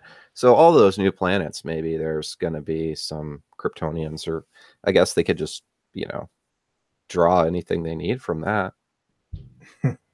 Yeah, I mean, don't know what the planet that is, but you figure they're setting up something. Yeah, I mean, they could set up anything they want, right? Like Thanagaria was one of those planets, I think. Was it Hawk Girl that was all freaked out, or was it Starfire? It was one of the two. One of them, though. They visited Thanagar in Metal. Yeah, one of their planets was trapped along with all the others that they released. I'll double check. But yeah, pretty crazy. There could be Kryptonians there. But yeah, in that Bendis Man of Steel story, that's what it said, that he killed all of the Kryptonians. Well, I think he blew up Krypton. Looks like Marmaduke's going to have to go soon. Yep. Got to do some errands tonight. Hey, dudes, it was dope. And Martin, I hope we can touch base soon, because you just like introduced me to so many like top tier talents for me to add to my radar. So thank you very much. Hey, no problem. Awesome. Hey, DC fans, thanks so much for having me on Unranked. It was cool to sit and chat with you guys for a bit. I'm going to head and get to work, and I will catch the rest of the stream probably tomorrow to hear what you guys chat about. All right? Okay. All right. Thank you very much. I'll catch you guys soon. Cool. Yeah. See, yeah. Good to talk to you again. Later. Peace. It's always cool when Marmaduke is on the stream. I think it was Starfire's planet, because she's on the team that finds them. It had to be Starfire. So her homeworld was one of those ones that was imprisoned on Brainiac's planet, and they break them out, and there's a whole like hundreds of planets in there, and they're all inhabited. So I think that's just kind of like a writing device. Like DC is just like, oh, we could do whatever we want with that. Like, Seriously, endless characters and planets. Hmm. I'm still on the fence about buying No Justice, but I don't know. What did you think of it unranked overall? Like, would you say buy, pass? Um, it's hard to tell because I'm not. I feel like it's just a setup for a whole bunch of other stories. So I feel like just knowing the lowdown on those, kind of like what it sets up, is more important than like reading the story itself. Because I'm really not sure that it was done so well that you know that it warrants a buy necessarily. Do you Because it's think? because we know it sets up Justice League Dark, and it sets up the Justice League series, and it sets up a couple of the New Age of Heroes series. Yeah, and Justice League Odyssey as well, I think. Because all these teams in No Justice, basically, a lot of them go off to do their own Okay. thing, kind of. Yeah. Although So, in No Justice, oh, go ahead. so yeah, I just I don't know. I would kind of say just read the wiki about it, and then just kind of because Francis Manapul, I really like Francis Manapul. He did the art on it, and he's one of the few artists that I just read the book because of the art back in the Flash New 52 series. So if you really like Francis Manapul, then that's a good reason to buy it. The problem is that it seems like they gave him like a couple months to do all 4 issues, and then like towards the end he realized, crap, I can only do 3 issues. I need somebody to tag in to do 1 issue. So they got Riley Rosmo, who can be really, really hit or miss, to do issue 3, and it looks really rough. I think you mentioned that, DC fans, but yeah, it's. I have, and it really sucks because Riley Rossmo is actually a good artist. I don't know what the hell happened with issue 3, but that was like I think not, he probably got the notice that it's like, hey, we need this issue done as fast as humanly possible, and we're turning to you because you're the only guy that's available. So just do what you can. That's what I got the feeling happened. And it sucks because that one was focused on the mystic side, which is the side I'm most interested in.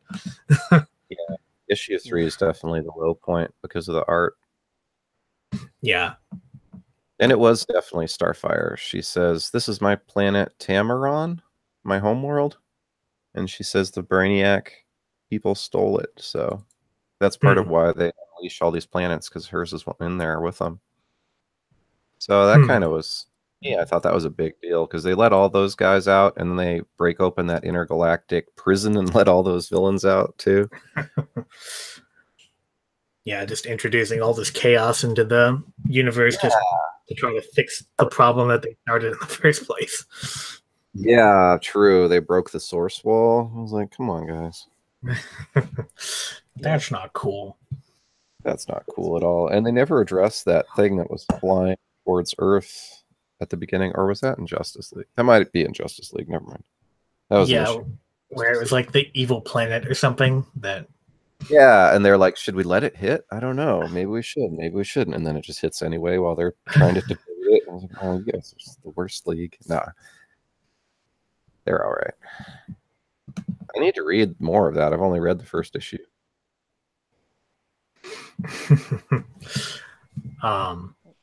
So yeah, get Justice League. Oh, the new one. Yeah, because I know Jim Chung is doing some stuff, and I really enjoy his art for sure. All the stuff he did on Marvel. Doing more. I think it's like every second or third issue. I know he's doing some, like issue 1 and issue 7. I'm pretty sure. I know he did issue 1, but it's not every issue. The problem is he's still, doing stuff at Marvel, so that's why he doesn't really concentrate more on DC. DC should have offered him more then. They already got so many talented ones, man. It's true. Yeah. He was doing the art on Marvel 2-in-1, and then jumped ship in the middle of that to go to do Justice League. It's like it's hard not to sympathize with him.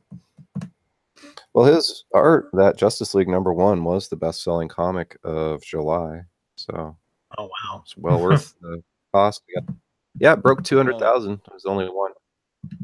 I'm not surprised, man. He's done some great stuff at Marvel, especially with like Young Avengers and the new Avengers and so forth. Yeah, it's really beautiful. I looked him up after seeing that. Crazy good artist. No doubt. Hmm. Speaking of artists who Really? are like, there's artists who are very unique, and right away you don't even have to look them up if you like read comic books. Like Francis Manapul, his style is very unique. You can like tell right away. I think Lino Francis Yu is also another artist. So like you look at his art and you're like, oh, you can tell right away it's his work. And if you look at like Steven Stepan Sejic, I butchered his name Yeah. probably, but he's doing like the Aquaman, and also he's done a lot of stuff at DC. He's doing the like the Justice League, Jay Lee. like the cosmic stuff, whatever. Hmm. I know. But he Yeah. did. I mostly see him Well, doing covers and stuff, but He's also he did a lot of Witchblade and a lot of Aphrodite 9 at Image Comics, and he also has his own Oh, like nice. own created stuff. He does like digital painting. Dustin Gwynn, who was with Paul Dini doing like a lot of Batman stuff and Little Gotham. He's done and also he did a lot of work with Wildstorm. You also got Clayton Crane, who's mostly famous for his Marvel, and he's also done some cool stuff at Valiant Comics. I wish he would join DC. I don't know why he hasn't done it. You got Frank Cho. Obviously, his style is very unique, and Yeah. you can yeah. tell right away by the way he draws like busty, beautiful women. And you also got Jay The wheat Lee, which cakes. yeah. Yeah, You Jay also Lee. got Jay Lee is like very unique. You can tell his style right away. Especially like because in the '90s when he first started, he wasn't really that good, but obviously he got better. And now that his wife helps him do his art, like the way they do like the whole digital painting and so forth, it's just magnificent. Hmm. And it's been that way for like the past. It's been more than a decade that he's been working with her. And you got Patrick Gleason. Oh, interesting. Patrick Gleason, you can tell his style right away because it's kind of cartoony, but it's not Ed McGuinness cartoony, if you know what I mean. It's still pretty awesome. Yeah. All the stuff he did with Batman and Robin, Superman, Aquaman. Patrick Gleason is one of my favorites. I just wanted to name those for like artists who are like very unique, and if you're fans of them, you can tell. Uh, like you don't even have to look up, if they did that art because you can tell right away. Exactly. Those, yeah, Mhm. that's really true. With some of the best artists, you can just look at their art and you can tell right away who did it. Another good example of that's Adam Hughes, right? Oh Yeah. yeah, Adam Hughes for sure. Oh, and speaking of like artists who you can tell right away, we talked about him, Art Germ. You can also tell right away when Art Germ does the Yeah. art, all the covers. Stanley Oh Lau, man, I he's so believe is good. his name. I think you're right. Yeah, he's got a YouTube channel. I know it's Stanley something. I always just call him Art Germ. Stanley Definitely one of Lau, the I think. like Yeah, one I of the think it is modern Stanley masters. Lau. Yeah, he's definitely awesome. It's funny because I do And know we a couple forgot of women about on Facebook. There are a couple of women on Facebook that are, my friends, you could say, and they complain his. Oh, you're breaking up. Yeah, we only heard about a third of that. You there? Oh no. You're muted. There's actually. Me? Can y'all hear me? That's It's coming in Try and some out. more. Can y'all hear me now? A little bit. Oh no, it How was about weird. now? Can y'all hear me? Seems That was better. better. Hey, can y'all hear me now or no? It's a lot better, Yeah. yeah. I was just saying that there's actually people on Facebook that are, sort of my friends, and they think Art Germ's art is kind of lame, and that's just that's crazy to Really? me. Yeah, Oh, he's so good. It's ridiculous. You watch him draw in real time, and it's just blows me away. They He's think fast too. the criticism of him kind of like somewhat similar to the criticisms J. Scott Campbell gets on occasion, or that he just draws to a template and that his women are unrealistic or something like that. But Yeah, that's pretty much what they say. That he's basically draws like the same type of woman and trying to make it more look cute. And it's really silly arguments, to be honest. yeah, it's like any artist is going to have that, unless like their thing is that they draw faces. Most graphic artists are necessarily going to have a certain style, so that you can tell right away what it is. Yeah. I think there's just this increasing backlash against pinup style art. Yeah, I think so. And he definitely does a lot of that, covers and stuff. It's like you're trying to blame J. Scott And, Campbell for like Native American women getting raped or something because he drew a pinup. It's like, that's what are you going on about? That went pretty, yeah, they went really to the extreme, attacking him over that. Mm-hmm. But that was pretty scary. Yeah, the weird thing is that for any, not just Campbell, but for any like style art they do, they sort of mix the two criticisms. They say on the one hand, that the art is formulaic, which it's like, it's arguable. Maybe it may not be, depending on the case, and then they mix that with this whole feminist, oh, you got to depict women's bodies realistically or something. And it's like you're mixing. It's like that's just a matter of taste, There's no accounting for that. And so you're mixing the legitimate criticism with the taste argument. It's like that's where the don't like it, don't buy it thing comes in. Oh, sure. Yeah. But like comics are supposed to be realistic either. Yeah, the idea that they're supposed to be idealized forms. Yeah. Male and female. I mean, even like Green Lantern and these guys when they stand around, they're ripped. And it's just like, is that even necessary? You have a power ring. Like, nope, it's just medium. Like, everyone's perfect looking. Yeah, it's like, especially when like Ethan Van Sciver draws them, they have muscles everywhere. Yeah, Green Lantern's probably one of the best I've seen. I mean, he's kind of known for that, I guess, but they've got a lot of detail. Oh, yeah. Another one, though, another artist that I think is really easy to tell his art is Michael Cho, right? He's got that retro style. I'm not sure I know who that is offhand. Pretty sure Martin would. Yeah, I've seen some of his work, but like I'm not really familiar with because I don't think I own many comic books with his art. Although like Mike Allred and other artists also are able to draw kind of like classic, golden age styles. Darwyn Cooke used to do that too. Yep. May you rest in peace. I was gonna say Darwyn Cooke was the best at it, probably. Michael Cho's like the new Darwyn Cooke, I would say. Like when I was first looking at his art, I actually thought it was Darwyn Cooke. I really miss Darwyn Cooke, but yeah. Me too. He was one of the best ones. It's freaking crappy. I mean, Darwyn Cooke's gone and Michael Turner's gone, and neither one were all that old. Yeah, it sucks. Yeah. Also, Steve Dillon.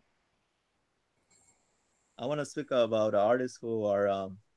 Steve Dillon also passed away, and these are the last artists I'm gonna mention, because I've been talking way too much.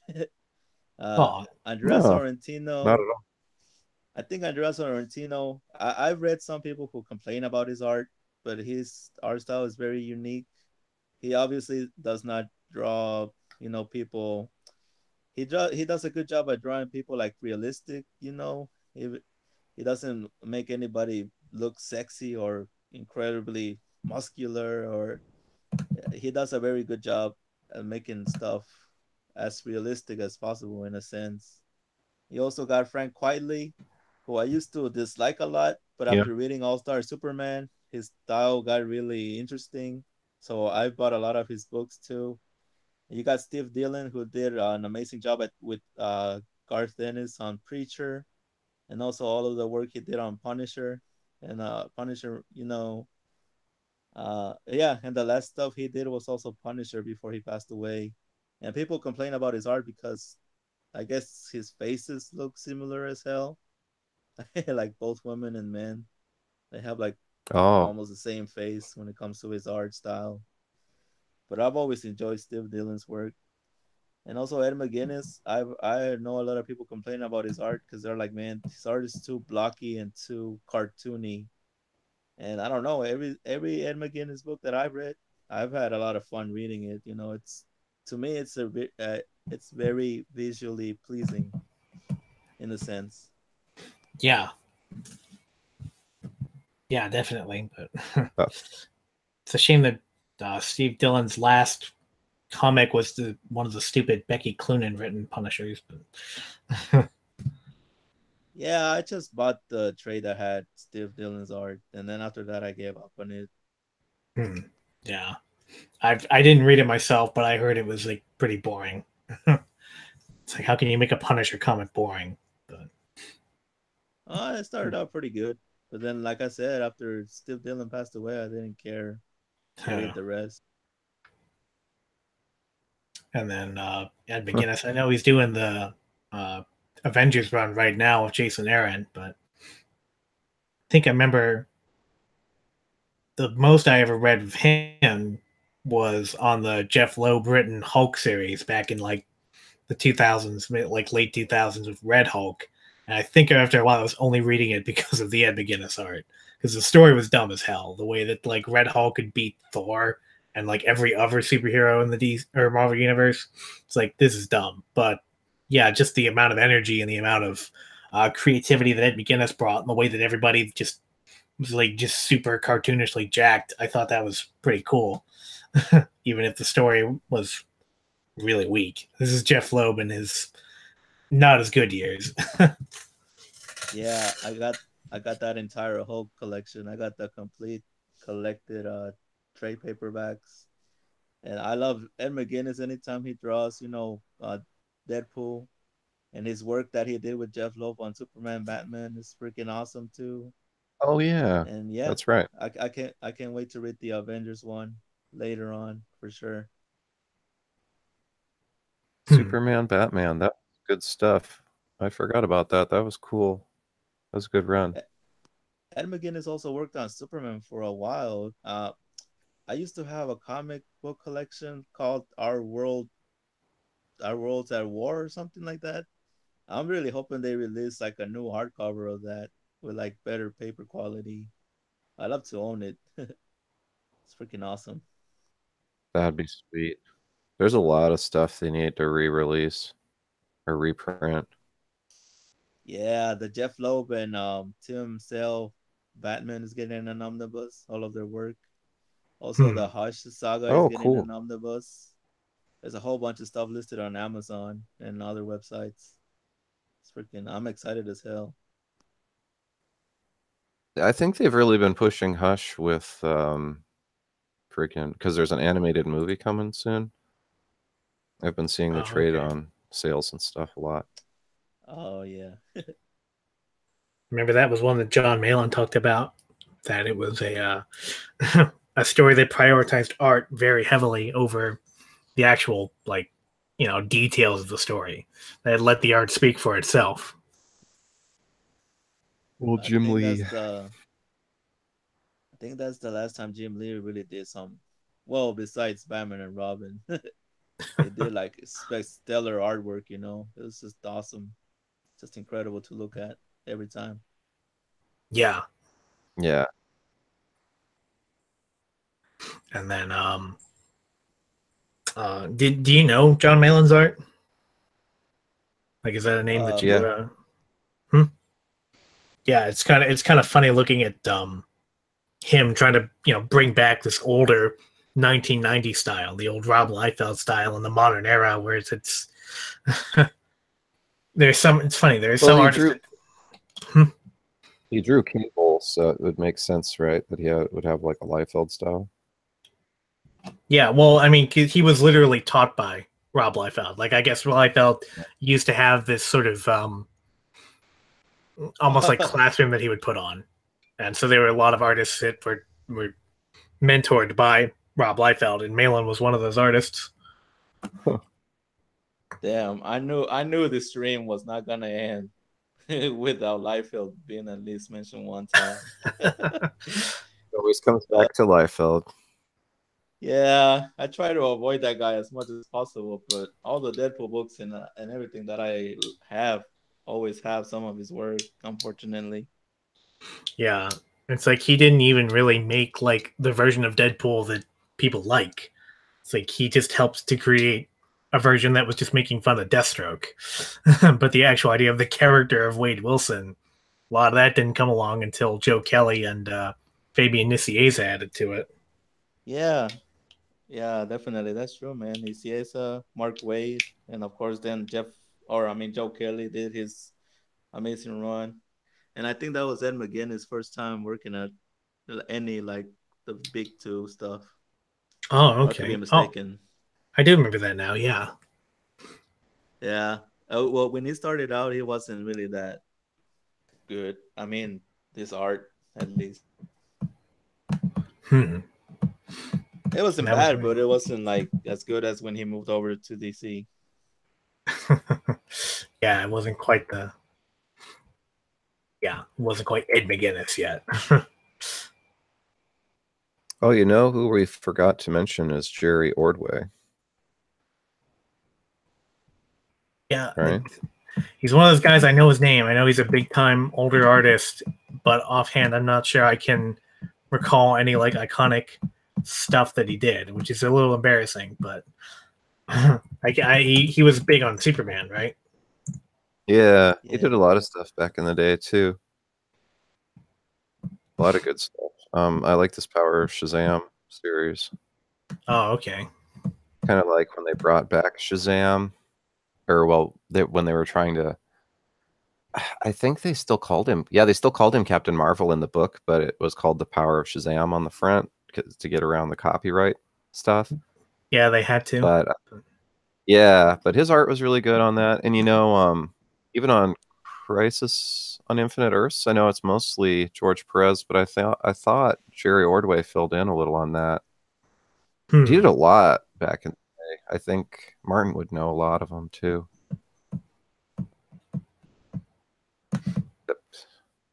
Okay, I'm looking at some of it now. Yeah, the Power of Shazam.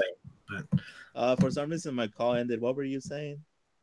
I just we were just talking about Jerry Ordway still. See, I'm not really familiar with him. Didn't he like mostly ink stuff, or he also does like pencils and stuff?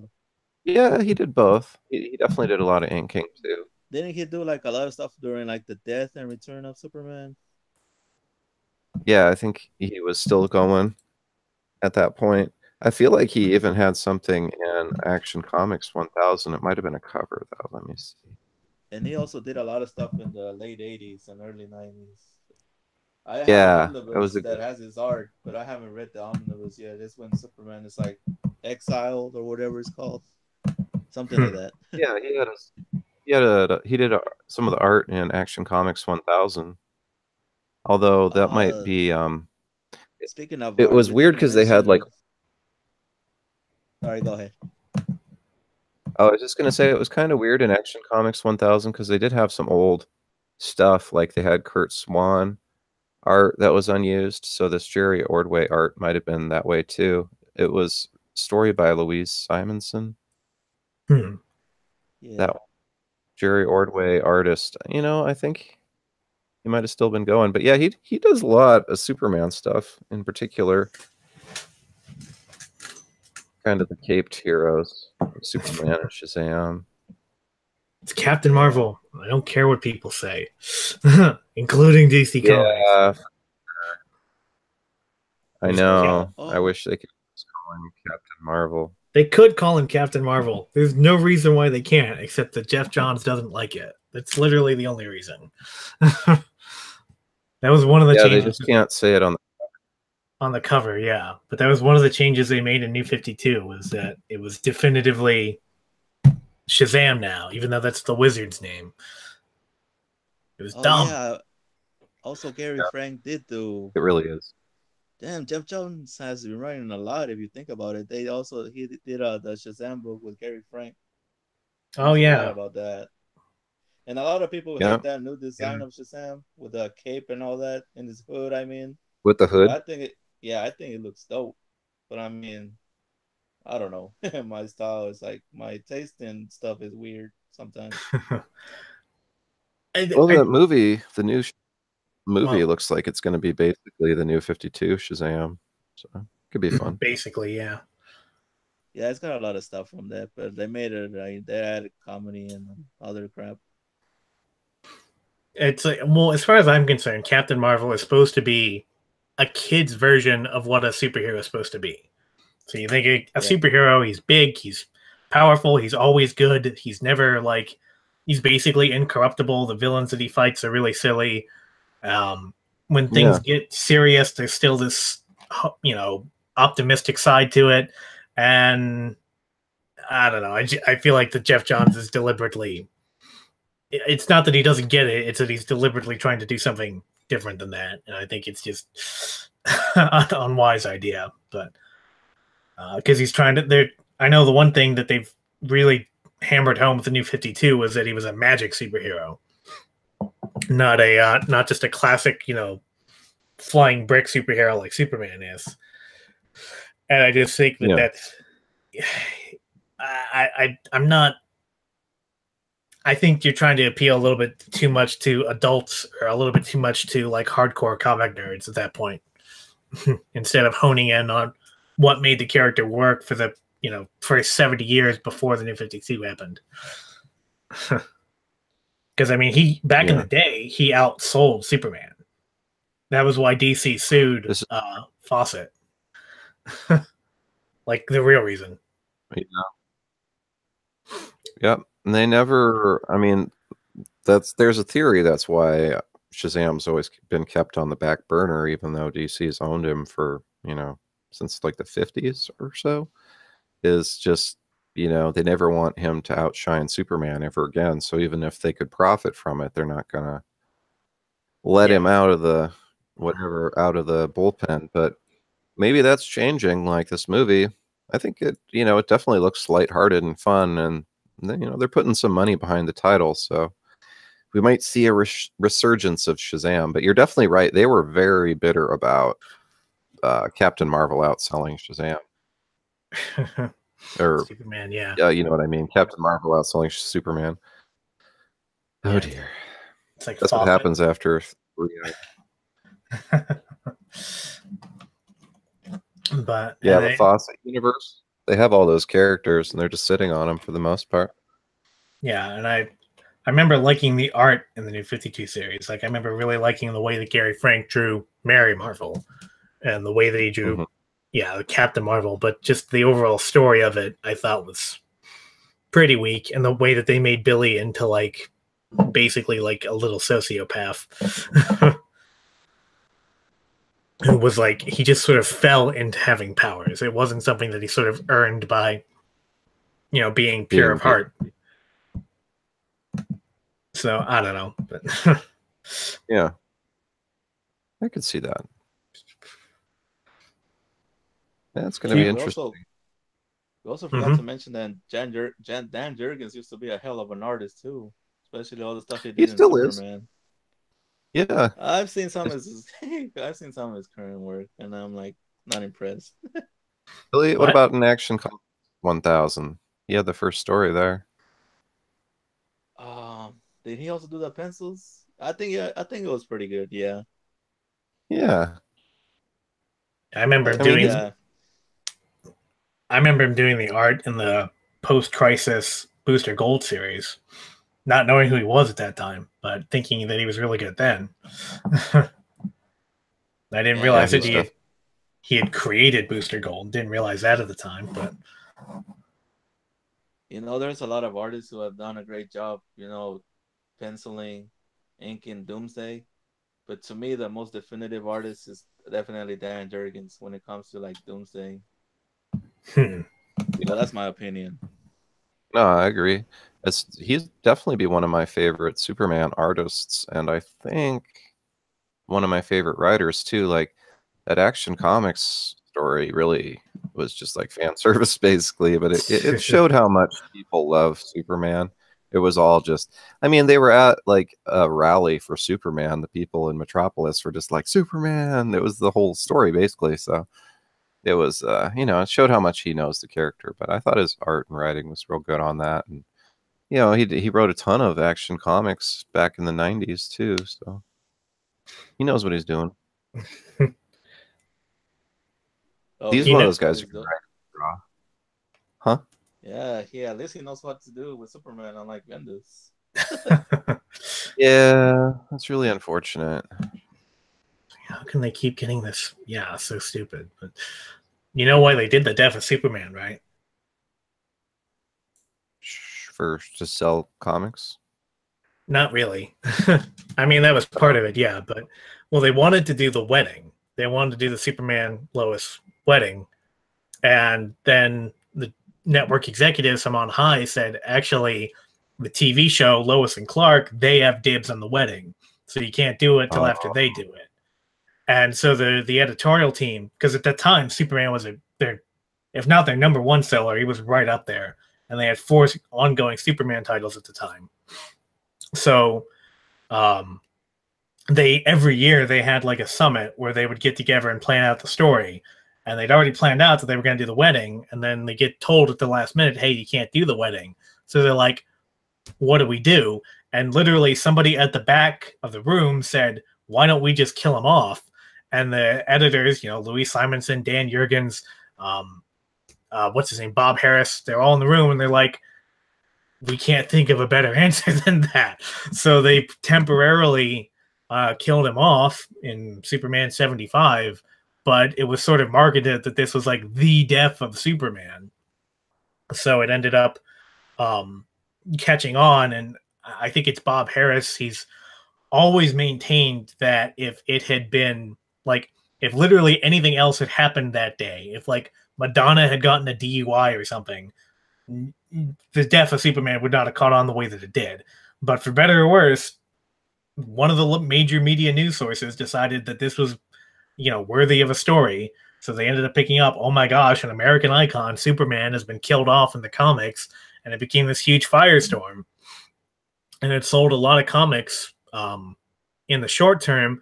The problem is that people didn't realize this was only supposed to be temporary, and the marketing didn't really suggest that. So when Superman comes back like a year later and he's basically fine, a lot of people were really pissed off.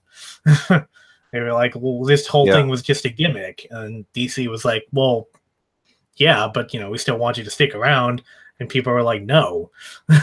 So like Superman sales kind of dropped after that. They went from being among the highest in the company to being like pretty middle of the road. Mm-hmm. Never really recovered from that. Yeah, to this day, they're still, middle of the road as far as DC is concerned. And they were doing better, and then they brought Bendis on, and now they're back to being middle of the road. Yeah, it didn't help that Superman had his super awesome mullet back in those days. When he came back? Yeah. Yeah, and he had it for a long time, too. Yeah, even when he got the red, white, and blue costume back, he still had the stupid mullet. How does he cut his hair, man? That was a weird time period. Yeah. There's a lot of artists we forgot to mention, and they've done a lot of stuff at DC, like Howard Porter and what's his artist name? On Flash. Yeah. Kelly Jones. He did a lot of stuff for Batman. There's another guy I was gonna mention. And Terry Dodson's pretty good, pretty epic. Yeah, he's really cool too, but he's also gone to Marvel and all other places. Oh yeah, he does art for various. Yeah, I immediately think of Wonder Woman though when I hear that name. Right? What was it? Who is Wonder Woman? That trade back. I read that one with Terry and Rachel Dodson. Pretty sure they wrote it too. Well, I know they did the art anyway, but really good. You also got Doug Mankey, I believe is his name. He's done a lot of stuff for DC too, ever since like the late '90s, or at least during the JLA run by Mark Waid and all that. Joe Oh Kelly. yeah. And then he did like a Final Crisis and Superman. Yeah, Oh, Final he's done a Crisis. lot of stuff. So many artists do so much stuff. Oh, and J.H. Williams the second. I forgot to mention him. Didn't he create Batwoman with Greg Rucka? Could be. If he didn't create her, he did like sort of the definitive run on her. Yeah, but when she got her own series, for sure. And then he worked on Promethea with Alan Moore. And I think that's the last Alan Moore story that I care about. And yeah, well, there's a lot of other artists, but I forget. Yeah, no kidding. It's like I remember I've just gone through some like random back issues in the recent past. You know, seeing names that I'd never heard of before, and it's like, wow, this art or this writing is really good. Why isn't this guy considered like a classic? And I don't really have a good answer for that a lot of the time, but it's weird, right? Yeah, it's like one artist. It's like there's this one artist that I ran into reading back issues of Marvel named Paul Ryan, and I had no clue who he was, but I guess throughout most of the 80s, he was like a big deal at Marvel. And then for whatever reason, except for hardcore Marvel fans, his work just kind of fell down the memory hole. But like he did Quasar, he did Thor, he did a whole bunch of big big Marvel titles, and then people just, I don't know, forgot about him. It's sad. Oh yeah. Marvel has definitely had some incredible artists like Alex Maleev. I've mentioned a lot of them too. Mohamed like Asrar. I don't know. There's just a bunch of other really great ones. But I know it's hard for me. It's hard for me to think nowadays of Marvel and not think of a lot of the stupid things that they've done just in general, like Mahmoud Asrar. Like, you look at most of his art, it's really good, and then you look at his art currently on X-Men Red, and it sucks. It's like, what is going on here? Is it that Mahmoud Asrar got that much worse, or is it that Marvel just stopped caring about their artists? Yeah, you also got Stuart Immonen and that other guy who used to work on Thor a lot, especially with J. Michael Straczynski. I forgot his name. Oh, Olivia Coipel. Yeah, that dude is one of my favorites too, man. Oh yeah, I know him. Now he's helping Mark Millar to publish Degenerate, the Magic Order series for Image. Oh, and Steve McNiven, dude. How could I forget him? One of the best like Wolverine artists ever. Yeah, there you go.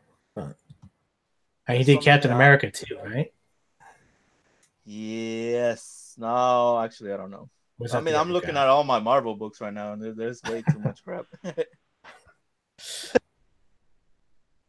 That's way too much to look at. Yeah. You go through all the random back issues that I've got. And I was thinking about everybody's favorite current artist right now, Patrick Zircher. Oh dear. Yeah, it's like because if you look at his art right now on, well, it was Trinity, and it's going to be Silencer this month or next month. But you look at his art, it's like it's there's nothing wrong with it, but it's just really kind of bland superhero art. It's like all the figures look really attractive. Everybody's, the action is good, but there's nothing really that stands out about it. In fact, I think on Trinity, the other artist they had, Jack Herbert, was actually better. But you look at Patrick Zircher from like 5 to 10 years ago when he was doing Thor Ages of Thunder and Terror Inc. and a lot of other stuff, it really stood out. Yeah. And like when I first got on Twitter, became active on it, Patrick Zircher was actually the first comic pro that had blocked me without me ever interacting with them. Yeah. Which is just like some of them blocked me, but it was after I'd said something kind of stupid to them. So it's like, all right, I can't really fault them for that. But Patrick Zircher, it's like, oh, here's a guy I remember from a couple of from when I was younger reading comics, and now he's blocked me on Twitter for no reason after I hadn't said anything to him. It Yeah. really sucks because I like his art, but yeah, he's did the same thing to me. He's just kind of a moody guy. I don't know why. And so, and then just more generally, the way that your style shifts and the way that your artists get better, get worse as they get older. And it's like, I mean, like I said, there's nothing wrong with Patrick Zircher now, but he used to be a lot better and stand out a lot more. And I don't know exactly what changed with him or what changed in the industry that led to that. But That's a good question. how much of that is a personal thing and how much of that is just somebody trying to chase trends that they see, I don't know. But could just be getting older too. Yeah, just wants to do less work because he's just tired. Yeah, it's possible.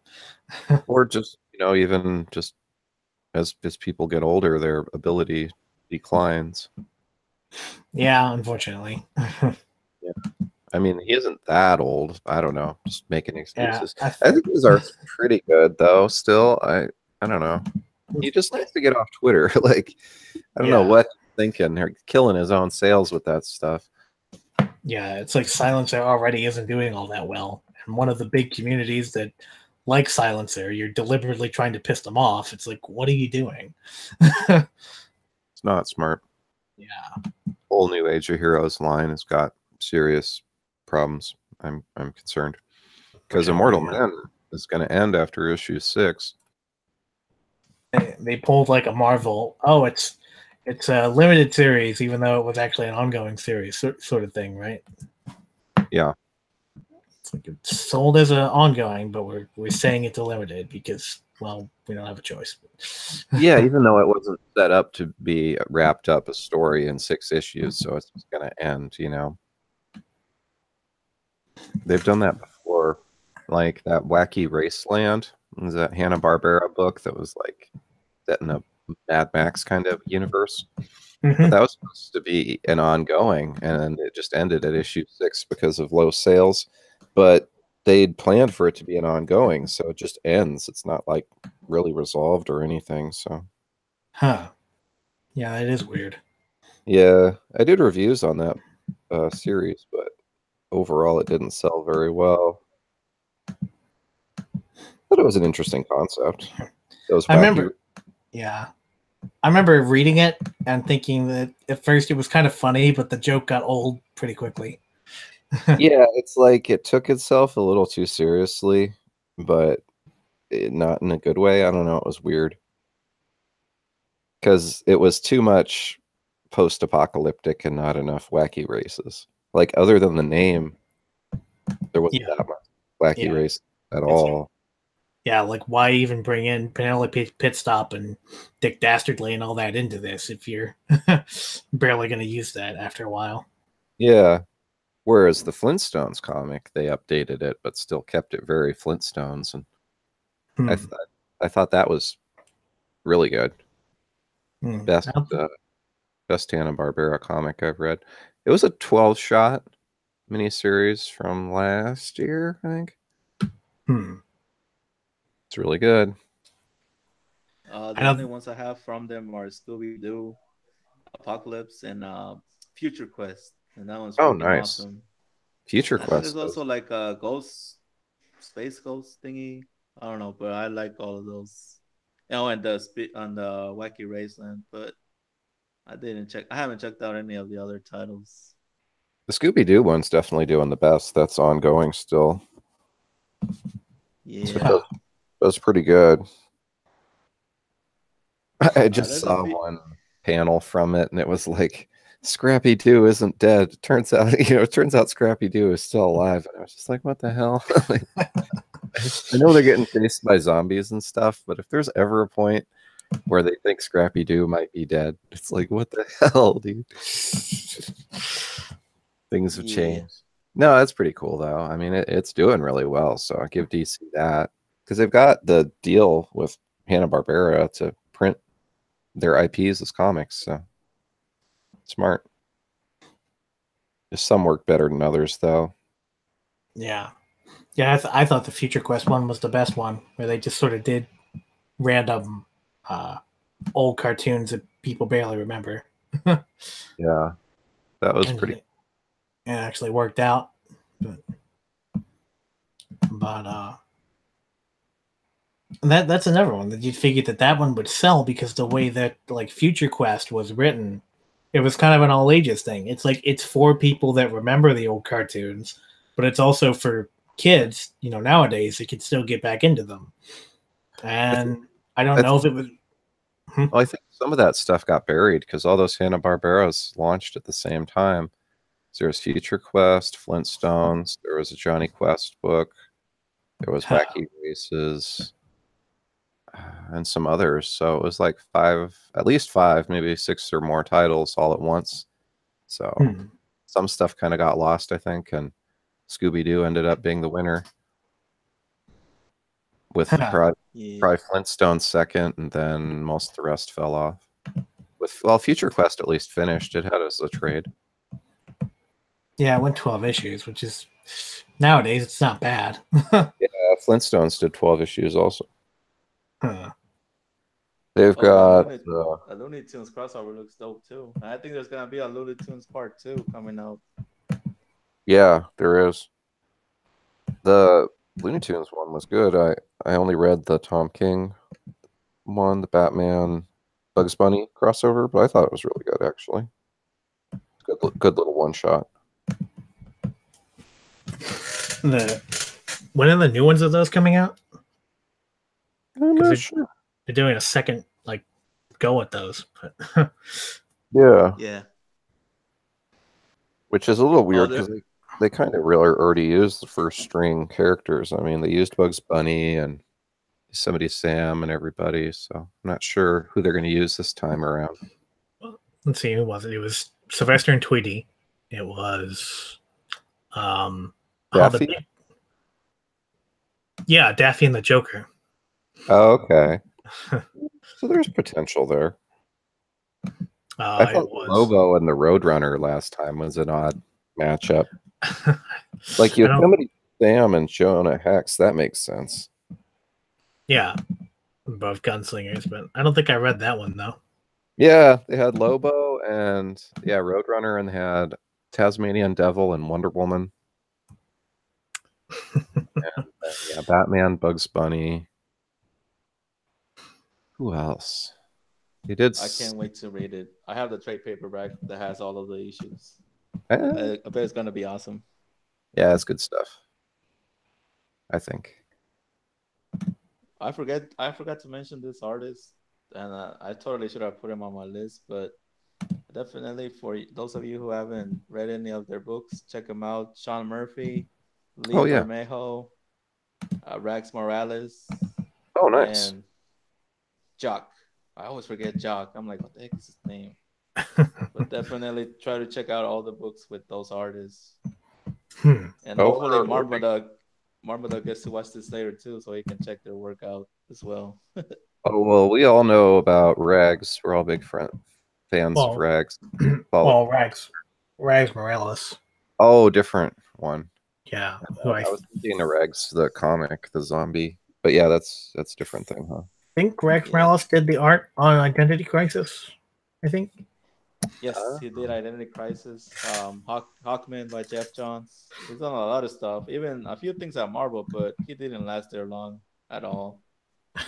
And I think he's doing like creator-owned stuff now, but I like his style. He does like classic kind of style, but also like modern with a modern touch.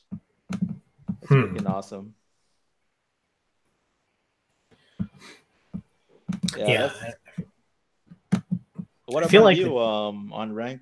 What are like some artists that we haven't mentioned that you feel need to be praised or acknowledged?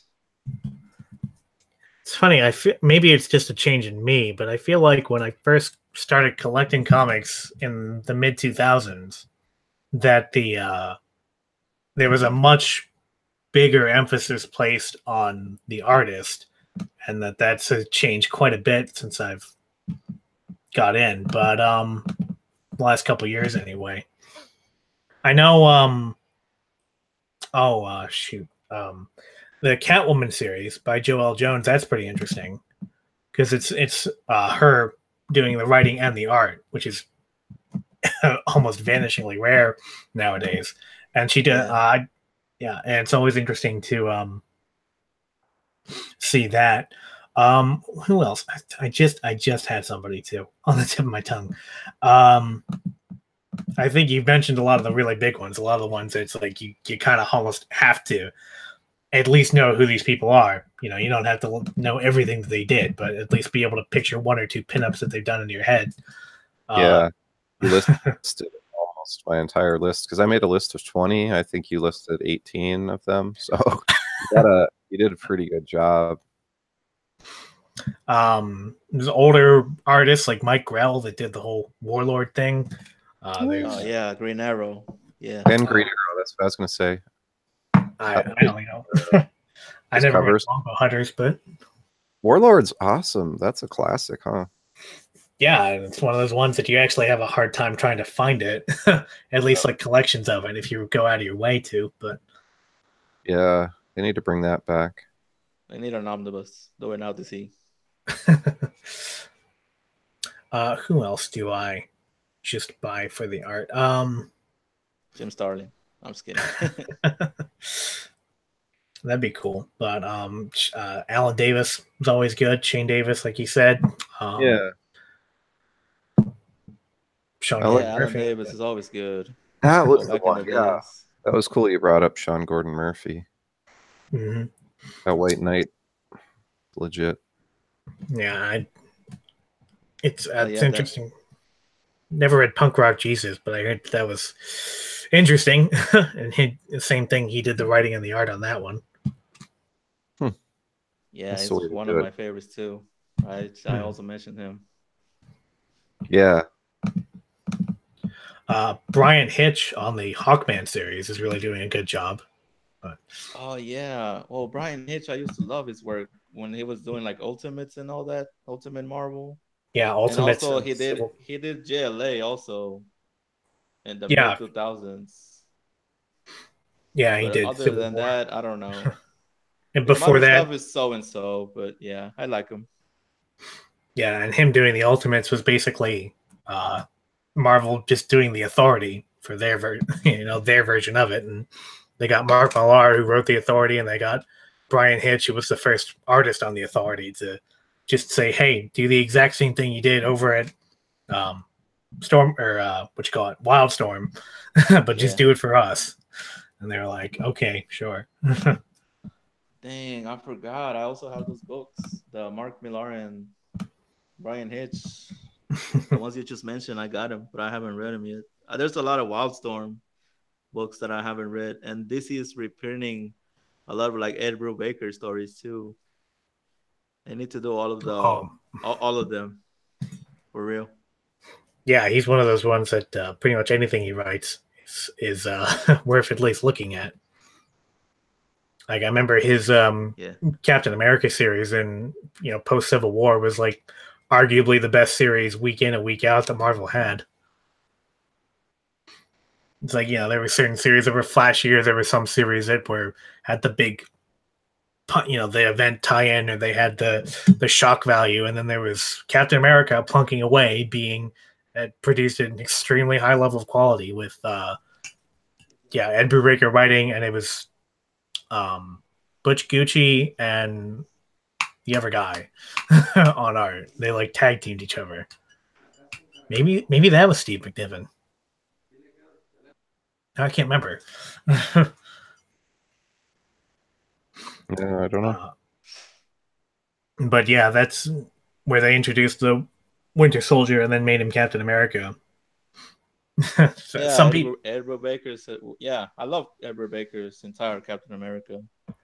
It's great.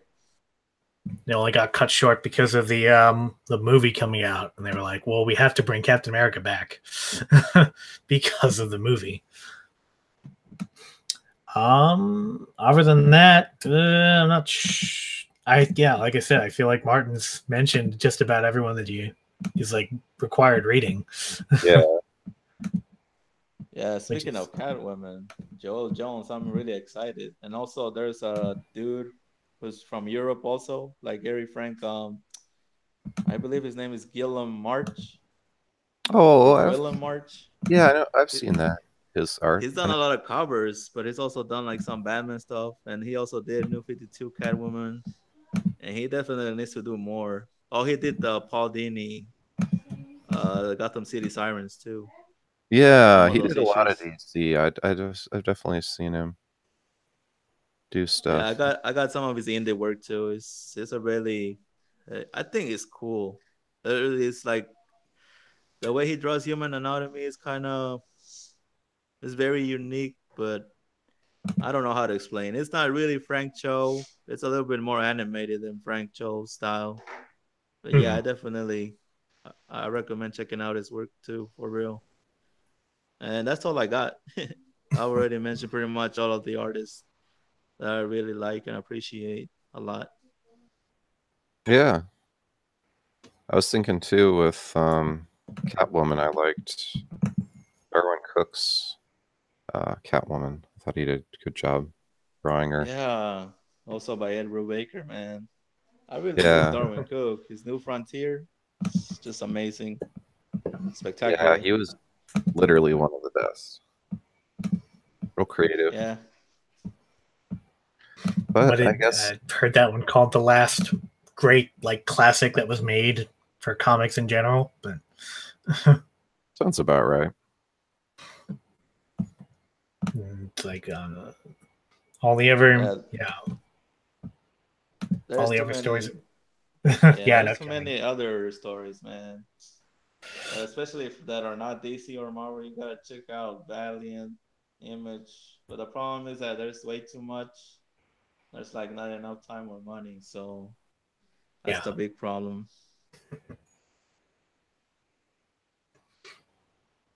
Yeah, just I know that DC, that Jim Lee and Dan Didio were talking about that recently. Just how much like stuff is out there.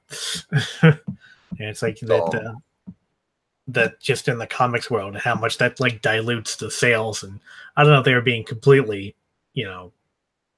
upright about that, but still.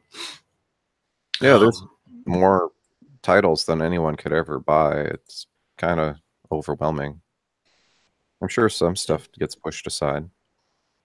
Yeah, it's like if you had like $100 a week, you still wouldn't even get most of the stuff that comes out just in single issues, let alone Yeah. trade paperbacks and stuff like that. You might be able to get everything from one publisher, but probably not even the big two. Either Nope. one. A lot of titles. So, I mean, if they're talking about flooding the Sorry. shelves, it's kind of their own fault. They're the two doing it. Oh yeah. DC and Marvel. Oh, and then X-Men's gonna have like more titles coming out. Like what the heck? Like Red, how's that gonna help anybody?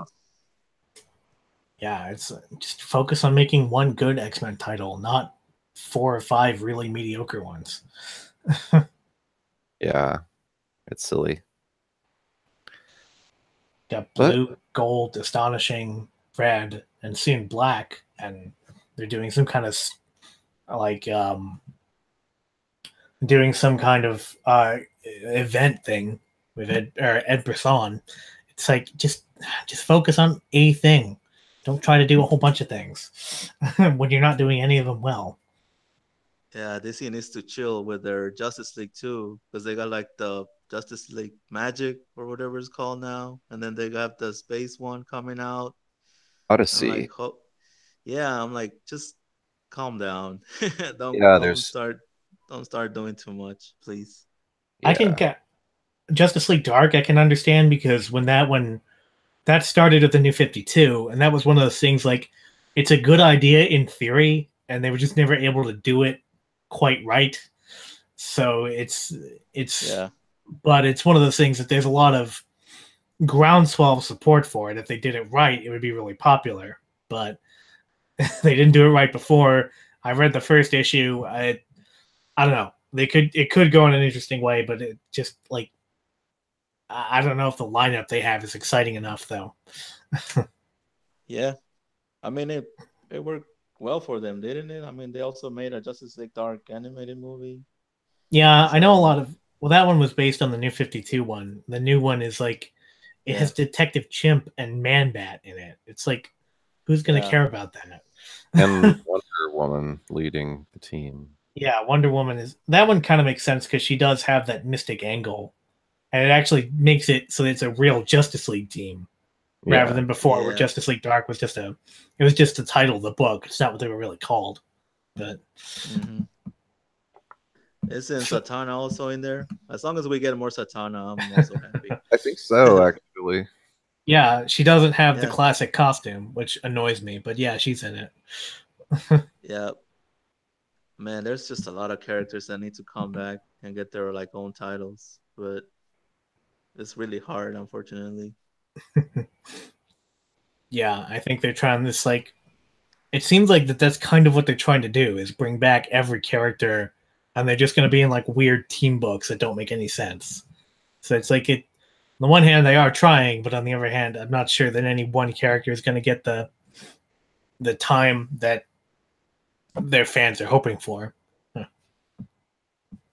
yeah, it's a problem. I mean, it's kind of like Justice League No Justice, right? Where it's 20 just random characters essentially, Sinestro and Harley and Batman and Wonder Woman and Damian Wayne, and it's just like a random grab bag.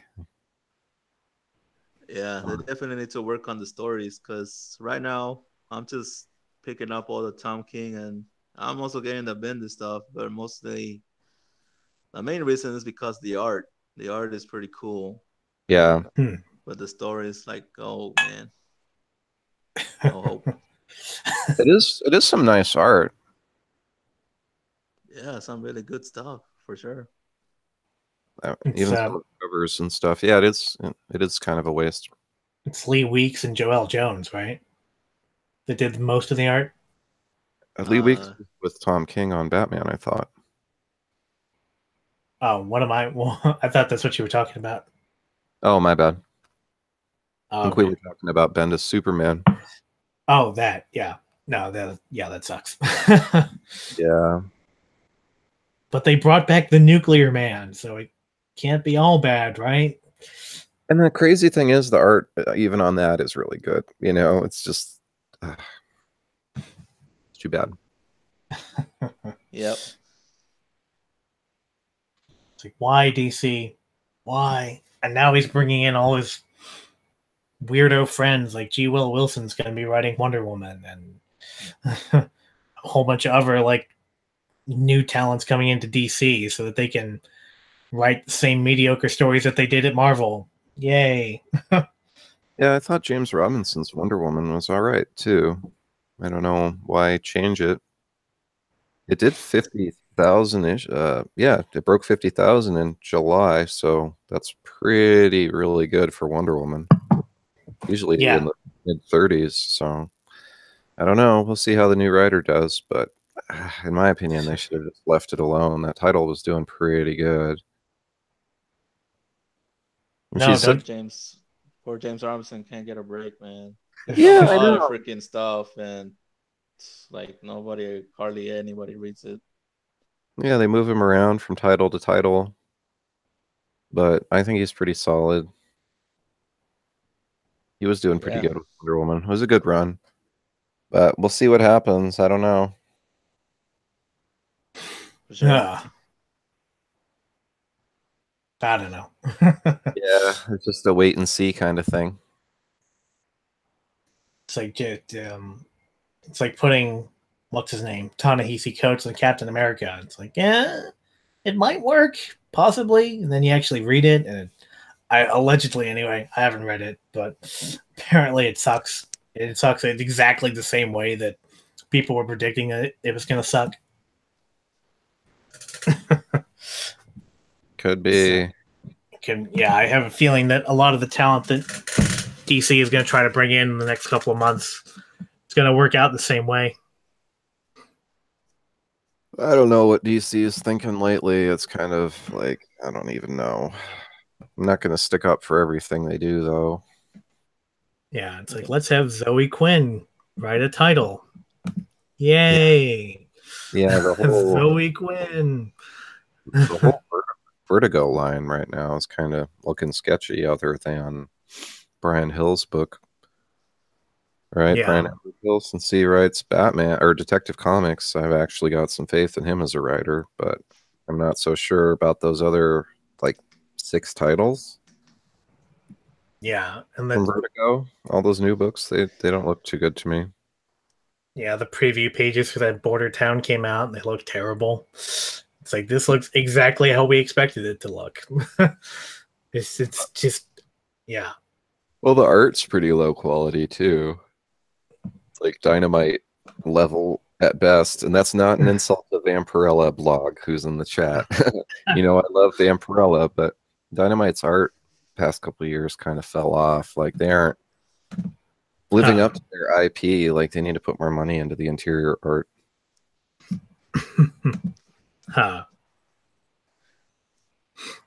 Yeah, Okay. it's I know that yeah, they have a Charlie's Angels book right now that's surprisingly good. And the art's it's not the best, but it like they make it work.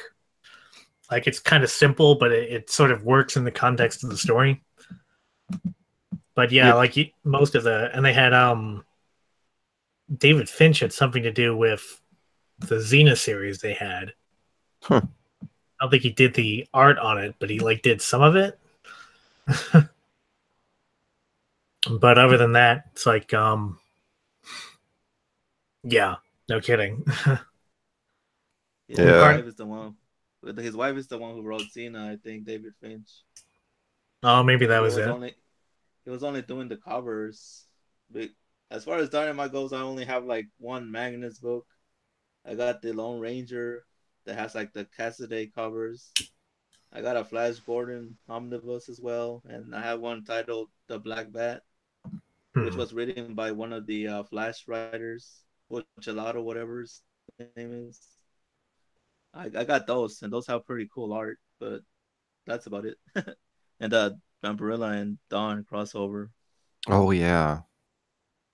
See, they have a lot of cool IPs. I guess Dawn is what, Top Cow though, or Dawn is Dark Horse, but it's owned by oh, Joseph Michael Lisner. Oh no, it's Image. is It's it? Oh, creator okay, owned. Yeah. that's cool. Yeah, they've got a lot of cool characters. I don't know. They just need to put the money behind them. Like Dynamite has freaking the Shadow. Like they could be just put money behind the Shadow, you know? Like they've got all these great characters and they just I don't know. Don't want to put the money behind their properties. They got the Spirit too, right? Yep. The Spirit, the Green Hornet, the Shadow, Sheena, Jungle Queen, Vampirella, Lone Ranger, like you said, all of those Edgar Rice Burroughs titles. So like Yeah. so much stuff, and that's just some of it. Like they got more. Yeah, Pretty much. just print out the Spirit Omnibus with all the Will Eisner stuff. There you go. You know, actually, the first what's like 50 issues or something of that have gone out of copyright, so you can read them on comicbookplus.com. I was actually looking at that the other day. Okay. They've got a ton of Golden Age books. We talked about that on my last live stream, actually. Hey, that's It's like, cool. I used to read a lot of Spirit books when I was in the military. One of the libraries had some of his older collections. I read all of them. that's cool. And then I saw a disappointing movie by Frank Miller, of course. Oh yeah, I watched that in the theater. I was like, what the fuck am I watching right now? Yeah, I couldn't. It had so many attractive actresses in it, and it managed to be boring. How does it do that? How can you make a movie that does that? And Samuel L. Jackson yelling at things, and it still managed to be boring. It's like that's borderline impressive, Frank Miller, but it's not a good thing. Yeah. Not Samuel L. Jackson's most memorable role. Isn't there an older Spirit movie, like a live action one? No. From the night. I think there is from like the 90s or 2000s. There's only been the Phantom and the Shadow. I think, and that's it, pretty much. Yeah, if there's a Spirit movie, I've never heard of it. Hmm. I'll look into it. Maybe it was a show or something. I think there is a new Spirit book that I put on my list that I'm gonna buy. It has art by the artist Francavilla or Francavilla, and he's done a lot of stuff at DC too, Hmm. and mostly like Archie comics, also like all the horror books. I really like his art a lot, so I'm freaking excited for that one. That's But that's cool. about it when it comes to Dynamite. I have some of their like the Shadow crossovers, the Batman the Shadow, those ones. Oh yeah, I forgot I'm gonna buy that one too. The one that has the Alex Ross cover, and it's written by Orlando, whatever. Yeah, the Steve Orlando. Mhm. Yeah, not the original one, the other one. The one that doesn't have the Riley Osmo art or whatever. Oh, okay, yeah, the second series. Yeah, yeah, the second one has way better art, interior wise. Yeah, I kind of liked them both, but I guess I agree on that one. Riley Rossmo was kind of got his own style that isn't all that realistic, I guess. But I thought it worked good with the Shadow. Yeah, the first time I saw Osmo's art was when I read some of the Nick Spencer's image, his creator own what is it called? Aha, I was right. There was a Spirit movie in 1987. Yeah. Hmm. Booyah. Well, what do I I know? am. Oh, I've never heard of it. Never Yeah. heard of that. Yeah, I could send you the IMDb if you want. Oh, also Rocketeer had a movie, and it's one of my favorites too. That That It's was one, done great. by, it's not Dynamite. I Just think it's just like whatever IDW. even though I don't know, I just every time I see the Rocketeer like costume, it's like that the jetpack would just burn his feet off. I don't get it. It's like normally I All don't care right. about like practicality, but for whatever reason with that one, it just always bothers me. yeah, they should have said he had magic shoes or something. I don't know how to like the only way that it could work is if it's not actually jet exhaust that he's pouring out, that it's not actually a rocket, that it's some kind of anti-gravity thing. But I don't know. But then he's not the Rocketeer anymore. Then he's something else. Yeah, that would be a problem. This is a good movie though. I've seen some of that. I've seen some of the Spirit movie, or the not Spirit, the Shadow movie. And I've seen some of the Phantom movie, but I've never watched any of them all the way through. I haven't seen the Rocketeer at all. I want to though. Yeah, I've I heard that's I liked them. I don't mind the Shadow even too. I thought it's pretty good. It's a little slow in parts. And Hmm. you I like the Phantom a lot, but that's because I really like that character too. I that's guess. kind of probably how I am with the Shadow movie too. It's got the low like 1990s, early 90s special effects and stuff, but it sticks pretty close to the origin story and everything. So I liked it. Hmm. I think it's worth watching. I've only seen the Shadow movie once, but honestly, I don't remember much of it. It's been so long. It's weird watching it nowadays because it's Ben Aff or not Ben Affleck. It's what was Alec, his name? Alec Alec Baldwin. Baldwin. Yeah, Yeah. Alec Baldwin is the Shadow. So that was okay in like '93 or whatever when that came out. But going back to it now, you're just like, really? Alec Baldwin is the Shadow? For me, that was the hardest thing to get past. But other than that, it was pretty solid. Yeah. It's like we didn't know how much of a douchebag he was back then. True. Yeah, speaking of funny movies, try watching Sam Raimi's The Dark Man. Now you get a kick out of that, because it's what's his name? That action star, a movie star. What's his name? The one from Taken. Oh, Liam Neeson? Yeah. There you go. It's Liam Neeson before he was all kicking ass and stuff. It's really weird to see it that movie. I mean, it's a good movie, but yeah, it's not Sam Raimi's best.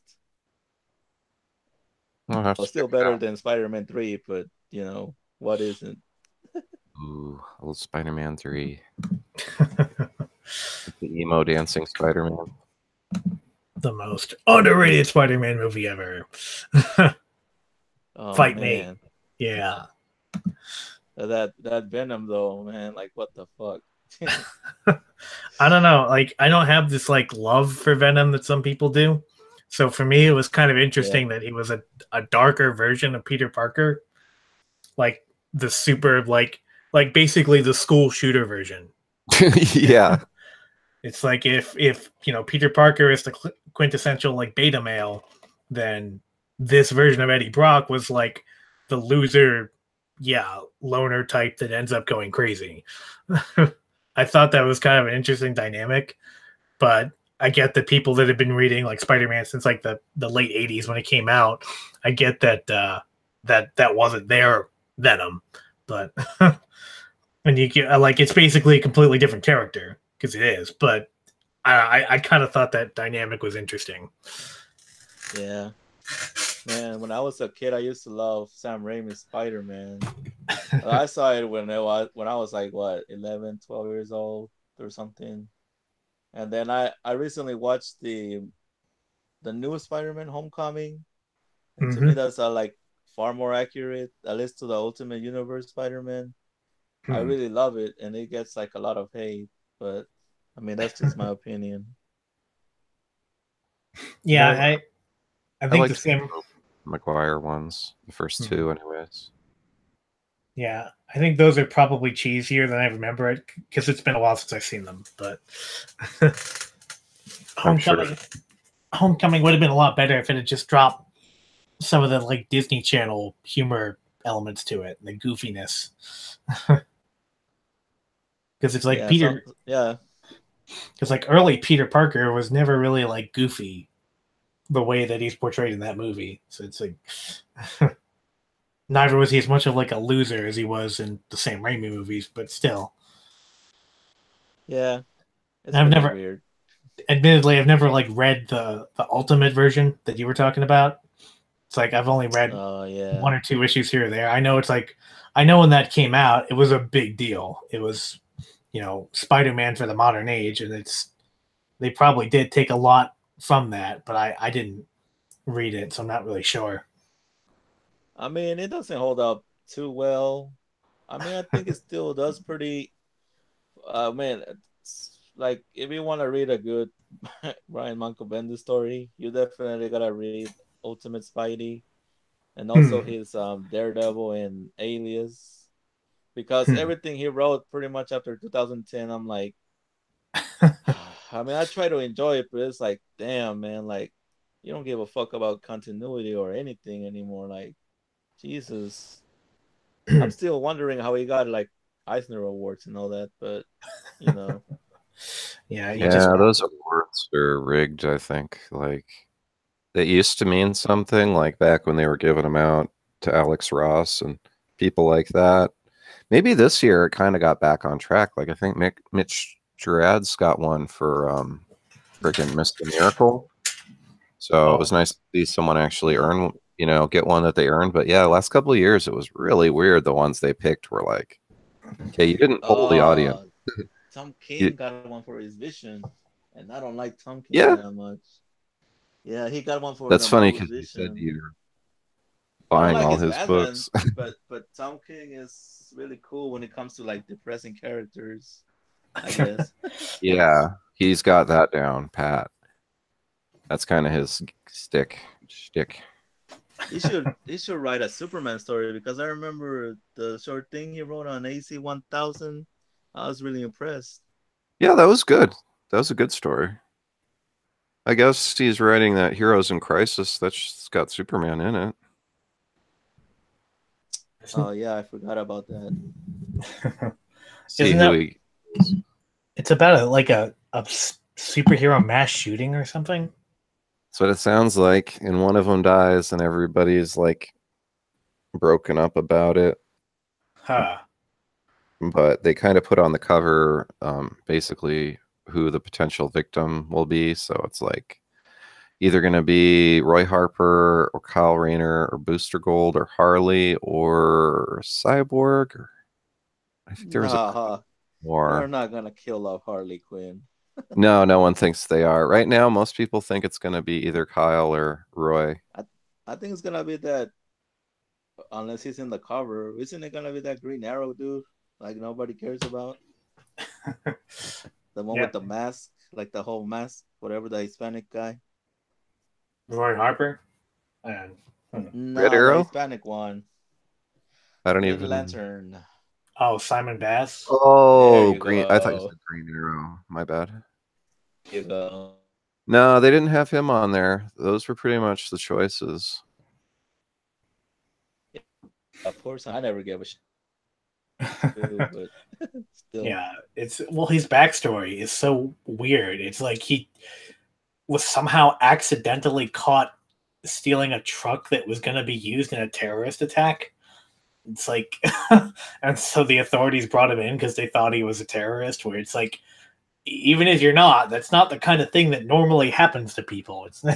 It's not hard to see where the authorities are coming from in that case. That was supposed to make him sympathetic, but it just makes him look really odd. I remember when they introduced Jessica Cruz. I was like, man, this is like some weird Jessica Jones ripoff, but with powers, like cosmic powers. But eventually, when I read some of the Green Lanterns from the Rebirth, I started liking her a lot more. So she's pretty awesome to me. Yeah. She's definitely not annoying the way that that some of the other female characters have been introduced in the past couple of years have been. Oh man, don't even get me started on the Marvel, like all the Gwen, whatever, Squirrel Girl, whatever. Yeah. Like, oh my god. Yeah. Eisner Award-winning series, Squirrel Girl. Right. That's what I'm saying. And there were some good books that year. And they're just give it to Squirrel Girl. Wait, that one. What happened? Squirrel Girl got. Yeah. Artist Erica Henderson won Best New Artist for her work on Squirrel Girl for Eisner. She got an Eisner for real? Yeah. Yep. Oh my god, that's some bullshit. Yeah. Forgive my language, but like, what the fuck, man? No, it is bullshit. Absolutely. Yeah, it's like we spent the last 3 hours going over all the great artists in comicdom, and they give it to somebody like Erica Henderson. I'm sure, apparently she actually is a good artist in other situations, but her art on Squirrel Girl is pretty execrable. That makes it that much worse. Like they should have awarded her for one of her good books. Yeah. Right? If you're gonna do it. I don't know. It was honestly, I think that was political. But this year, I think maybe they're getting back on track. At least a couple of the people I saw who won awards actually deserved them. Well, that's something. Yeah, because I mean, like it or not, Mr. Miracle's really kind of changed the game, and that's something people are going to be buying on trades for a long time from now, I think. His art's really too, that crazy kind of trippy style he uses. Yeah. And the way that it's like, when you start to look closely what's actually going on, just how horrifying it all is. Yes, it is disturbing. It's like the main characters come off like, they're like basically everything's seems like it's okay and straightforward, and then you start to look closely and you're like, this is really dark. There's some messed up stuff going on here. The Mr. Miracle book, right? Yeah, it's a dark series. I can't wait to buy it. I know the trade's supposed to be coming out, but not be. exactly sure when. Real soon. I think they've gotten 11 issues out, right? Something like that. Yeah. Yeah. Man, I'm excited to get the Sean Murphy one, the White Knight. It's gonna be on the Black Label, whatever. And I think it's gonna have like naked Harley Quinn or something. Yeah. At least that's what I read. Yeah, he tweeted something about that. The White Knight on the trade is going to be unrated, have more content than the floppies. It's gonna have big beats. Yep. He knows how to sell So books. silly. I can't wait because I love his art, but yeah, it's crazy stuff out there. It's going to be good. A lot of good stuff and a lot of crap that gets awards. Yeah, you just got to sort through it, I guess, and not just go off of awards. It looks good on a cover, though. They can now say, you know, Eisner Award-winning writer, artist, Erica Henderson. Yeah. They can use that whenever you talk crap about Squirrel Girl. They can just say, you know, it won an Eisner, right? And then you're forced to say, Yeah. yeah.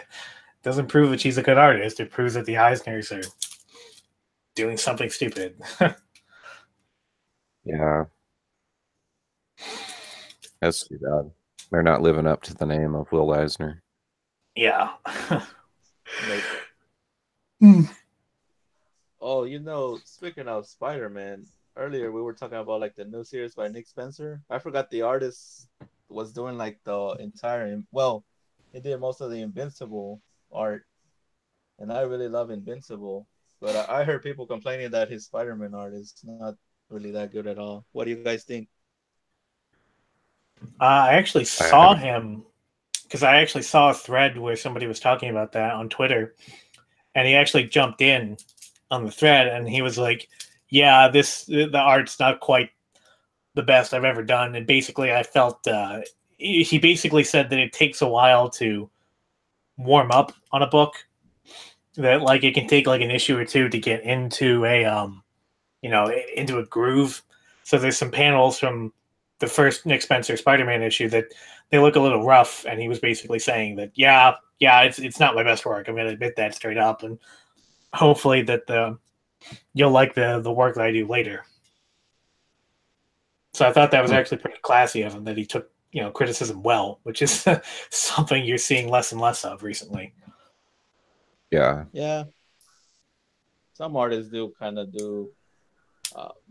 struggle a little bit at first, but after a few issues, they get a better rhythm. It just sucks whenever the comics have to be published like every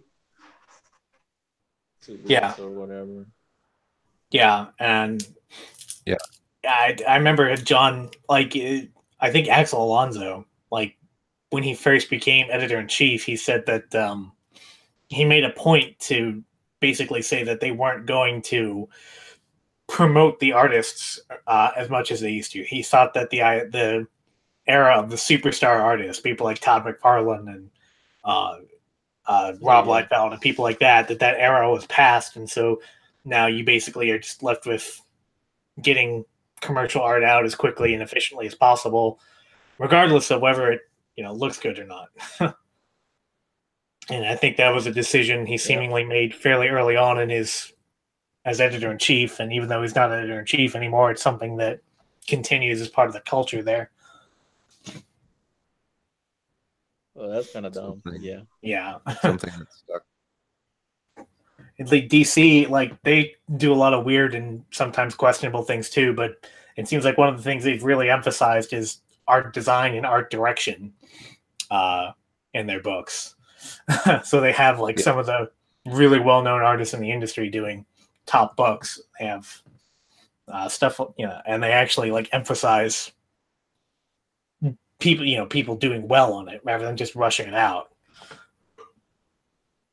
And you can see that, like, the average DC book, even the mid-tier ones or the low-tier ones, look way better than a comparable Marvel book for the most part. Every once in a while, for every like one Venom, or whatever that Marvel has, like DC has 10 books that are at about the same level. No doubt. I'm actually not even reading any of the Venoms because I am absolutely not a fan of Eddie Brock, like, at all. Like, whenever they got rid of Agent Venom, or Flash Thompson, I was like, I'm out. Like, no more Venom for me. Screw this. Well, I think we might have to wrap it up if that's cool with you guys. That's Yeah, cool. I'm starting to fade a little bit, so yeah, I think so. Yeah, been going over 3 hours. Really appreciate you guys being here. It was one of the best streams. It was really good, knowledgeable topic. Guests, it's awesome. Yeah, Yeah, happy I to can't wait contribute. Can't wait to come back. You know, hopefully next weekend for sure. And I hope to see you unranked as well as Marmaduke and everybody else that I've talked to. This is a ton of fun for me. I just collect comic books, and I have of course, I already mentioned my Geeky group in the past. And thank you so much, DC fans, or Jacob, for inviting Yep. me over. I'm very grateful. Absolutely, dude. You guys are always welcome here. Thanks for being here.